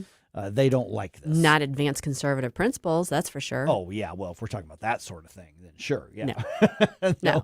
And the abortion lobby, Right, all of exactly. those. I mean, and that's a key issue for a lot of people in Missouri. So be Right. thinking about that. And here's the thing, though, on that, they've already started gathering signatures. Even if they change the IP reform right now, I think because the referendum on abortion was started under the old rules, I don't know that the higher standard of voting even would apply this time around, which makes it so much worse that they didn't get it done last year. Yeah, I don't know how that would work. I mean, usually the laws are implemented by August 28th. Yeah. Would there be an ex post facto in this? I don't know that it would, because you're talking about collecting signatures versus what's The actual vote. The actual vote. I don't know that it would. I think they may be still able to make an effective block there. I hope that would got be to get the it across case. the finish line. Right. I hope it would be the case. And so that's led to this filibuster. Mm-hmm. And it's gone all night. Matter of fact, Bill Eigel had time to greet everybody in News Talk STL Nation Hi, on Bill. social media. And he texted me, he goes, "Hey, guys, I'm saying hi." And I went, "We just saw it. We're going to watch for it." Yes, thank you, Bill. So he's still keeping up the fight. And matter of fact, there's also a protest and rally in support of the Freedom Caucus, which is scheduled for 11 o'clock in the Capitol. So there are literally people driving to the Capitol right now to lend their voice of support for the Freedom Caucus members. And I think they were probably, Susie, headed up there to protest against, Bill Eigel and Rick Bratton and Andrew Koenig being thrown off these committee chairmanships, Correct. but they're actually showing up in the midst of the fight Yeah. as reinforcements at the Capitol, so that the other Republicans are going to see all these conservative activists showing up and saying, "Hey, we're watching you. We see what's happening." And there are plenty of those Missouri state senators on the Republican side who are running for something else right now and are going to have to start answering questions to people face to face. Yes, they are. People are watching you very closely. And if you want to be a conservative champion and you're taking a quiet stance or not being clear where you stand on things, people are going to notice. And they're going to be asking. They're going to be asking today. And if you're going, please snap pictures and put them up on social media and tag us at News Talk STL everywhere that you are. So this got far more interesting quicker than I thought it was going to do this week. I thought both sides were going to go to their corners for a little bit and get a few procedural things done. No. They're like, no, come on, Apollo. Okay, Rocky, let's meet in the middle. Let's go. Let's do this. And that's what they're doing right now. Yeah. Well, makes for interesting watching. Get your popcorn.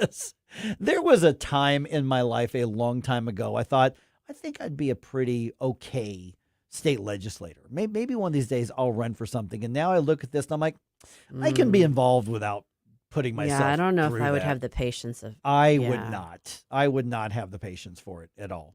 But I'm glad there are people who are doing it and a whole lot of people running up there to support him. Yeah. And the thing is, Susie, there are some people who are not in the Freedom Caucus, who are mad at the Freedom Caucus, who are good conservatives. Yeah. But they have, their complaints about tactics and strategy, and I get all that. But the fact of the matter is that going along to get along has cost us conservative things over the last 2 years, especially when there were many of us, this station included, who were jumping up and down as early as the end of January going, I see what's happening. We see what's happening. You're slow walking this. The clock's going to run out. And it happened time and time again. And the Freedom Caucus just called BS on them. Yeah. So I don't know. I support that. Yep. 314-912-1019. This is 1019 and 94.1 News Talk STL. Hey, we welcome everybody's opinion, especially the dude that went off on us on Facebook. Oh, yeah. I was reading that. I'm like, he was a little confused about what his overall opinion is. He's mad. He's big mad. By the way, he referenced a radio station owner group that has nothing to do with us. But That's right. Whatever. But have your say, man. Go you. You're wrong, but go you. Thanks for listening, man. We still have free speech. That's right. You've got it. I think. Yes. Check it out on Facebook because we didn't delete it. No. Hey, you want to criticize us? Have at it.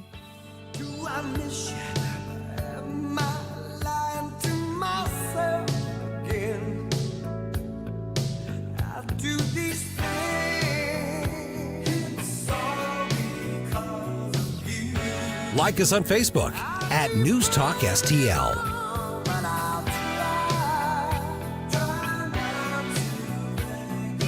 Mike Ferguson in the morning.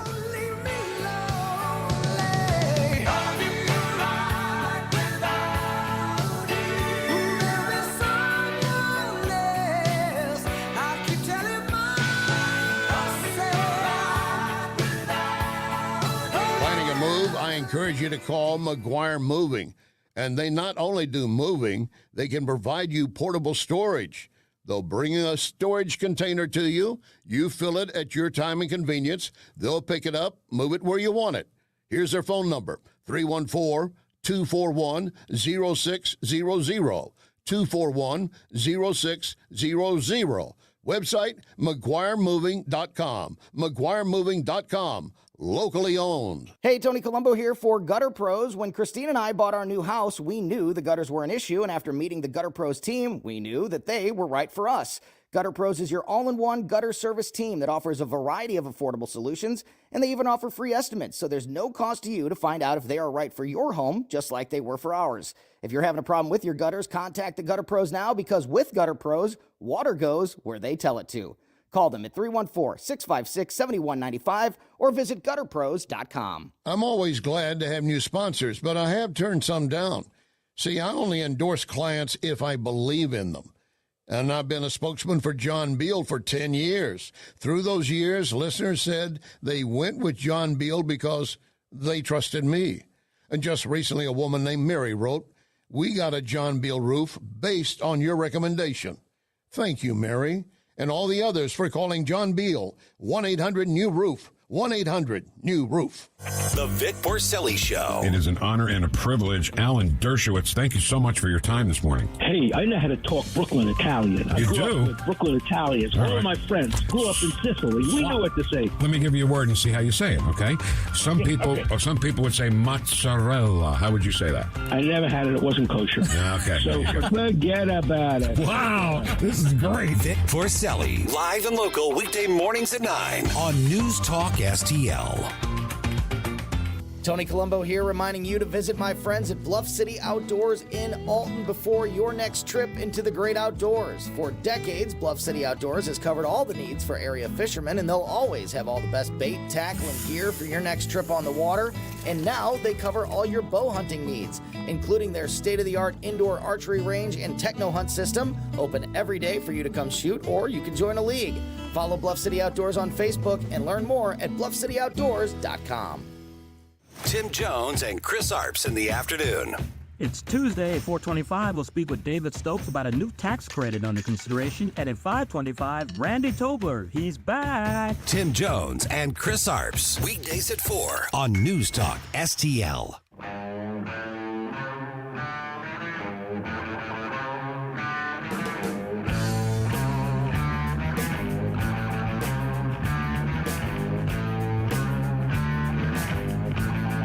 Hey, this is Larry Connors. Make sure you're listening later today at 6 o'clock on News Talk STL for my show, Larry Connors USA. Now, back to Mike Ferguson in the morning.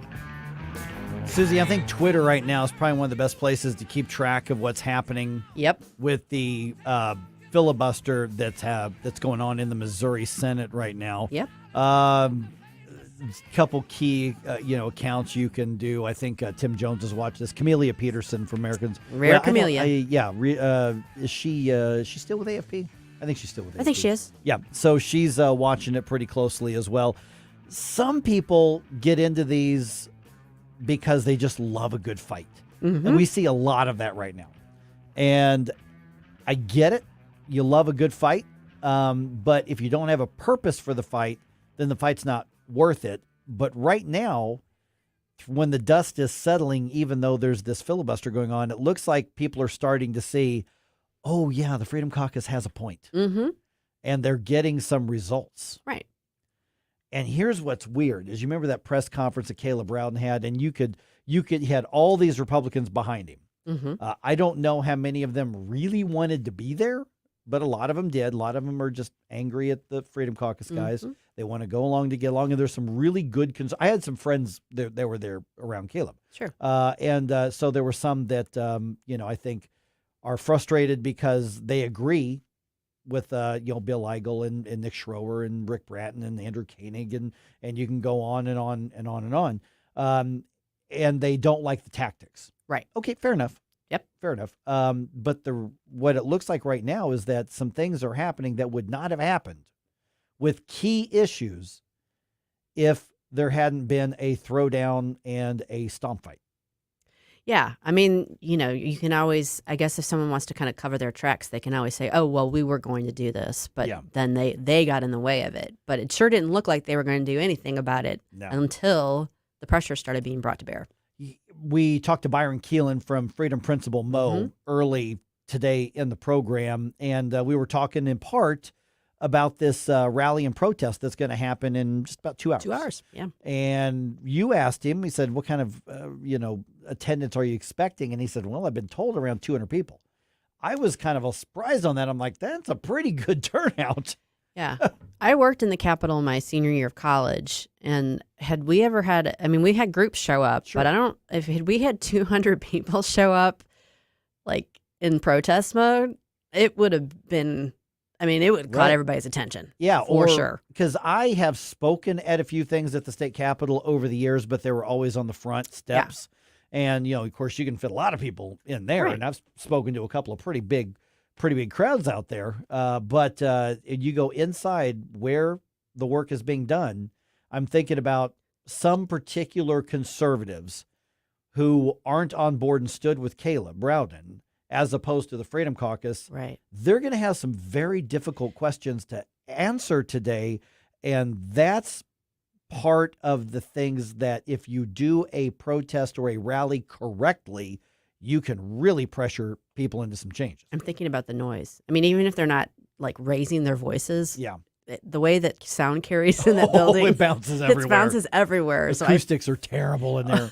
There's places where you can stand and hear it. It's like, it's hilarious. So with that many people, I think it's going to have an impression. Yeah, it does, because it's going to be like a great big hive of bees. Yes. That gets really loud in there. And that's what I wish I could have gone. Oh, it would be really interesting to see, because I saw the flyer for the rally and the protest. I'm like, okay, great. That's fine. Then I see what's happening right now. I'm like, the timing could not be better. I know. It's probably ended up being perfect. And what's going to be fascinating is if we start to see some of these other conservatives, and I want to acknowledge that not everybody who is outside of the Freedom Caucus is a rhino. There are some really good conservatives who just for whatever reason have decided the Freedom Caucus is not their thing, not the brand they want to buy into. Well, maybe their constituents are saying, I don't want you getting on board with that. I want, this is where we want you to be. But those may be the ones who are in the best position to say, all right, guys, let's figure out a deal. Let's move it forward. I agree with you on this and this and this. Right. Let's make something happen. And this is the type of thing that could pressure them into that. Well, and those are the people that are going to probably have to broker whatever deal can be made, because you've got the two entrenched sides. So you've got to have somebody who's in the middle who can kind of get both sides to come in a little bit closer together. So the claim that's being made by sort of the establishment that we all agree on the same thing, they're just being obstructionist for no reason, the argument is wearing thin and people are seeing through it, is really what's happening. I think so. Yeah. All right, redstate.com, what's coming from you today on that? I don't know yet. Okay. I wrote a follow-up article last night about what's going on in the Missouri legislature. There may be another one, depending on how things go today. But yeah, right now I don't have my day mapped out yet. Redstate.com is where you're going to find that. Susie Moore in for Gabe. Really appreciate you filling in. Absolutely. Let's do it again tomorrow. Sounds good. Stell, she can come back, right? Yeah, if you take a nap. Yeah, I need one. Welcome to my world. Isn't that the truth? All right, Vic Porcelli coming your way here just ahead. Don't forget the on-demand listening for News Talk STL podcast. The interviews that we had today, those are going to be up within the next few hours or so. Check them out, share them with your friends, and we will keep you updated on what's happening in the Senate. If you're going up there, I'm telling you, if you're listening on our streaming app right now and you're in Jeff City, take pictures and tag us, please. I want to see them. Let's do it. And don't forget, we're live and local until 10 tonight with That's the Rob right. Carter Show, 8 to 10. Right after Larry Connors.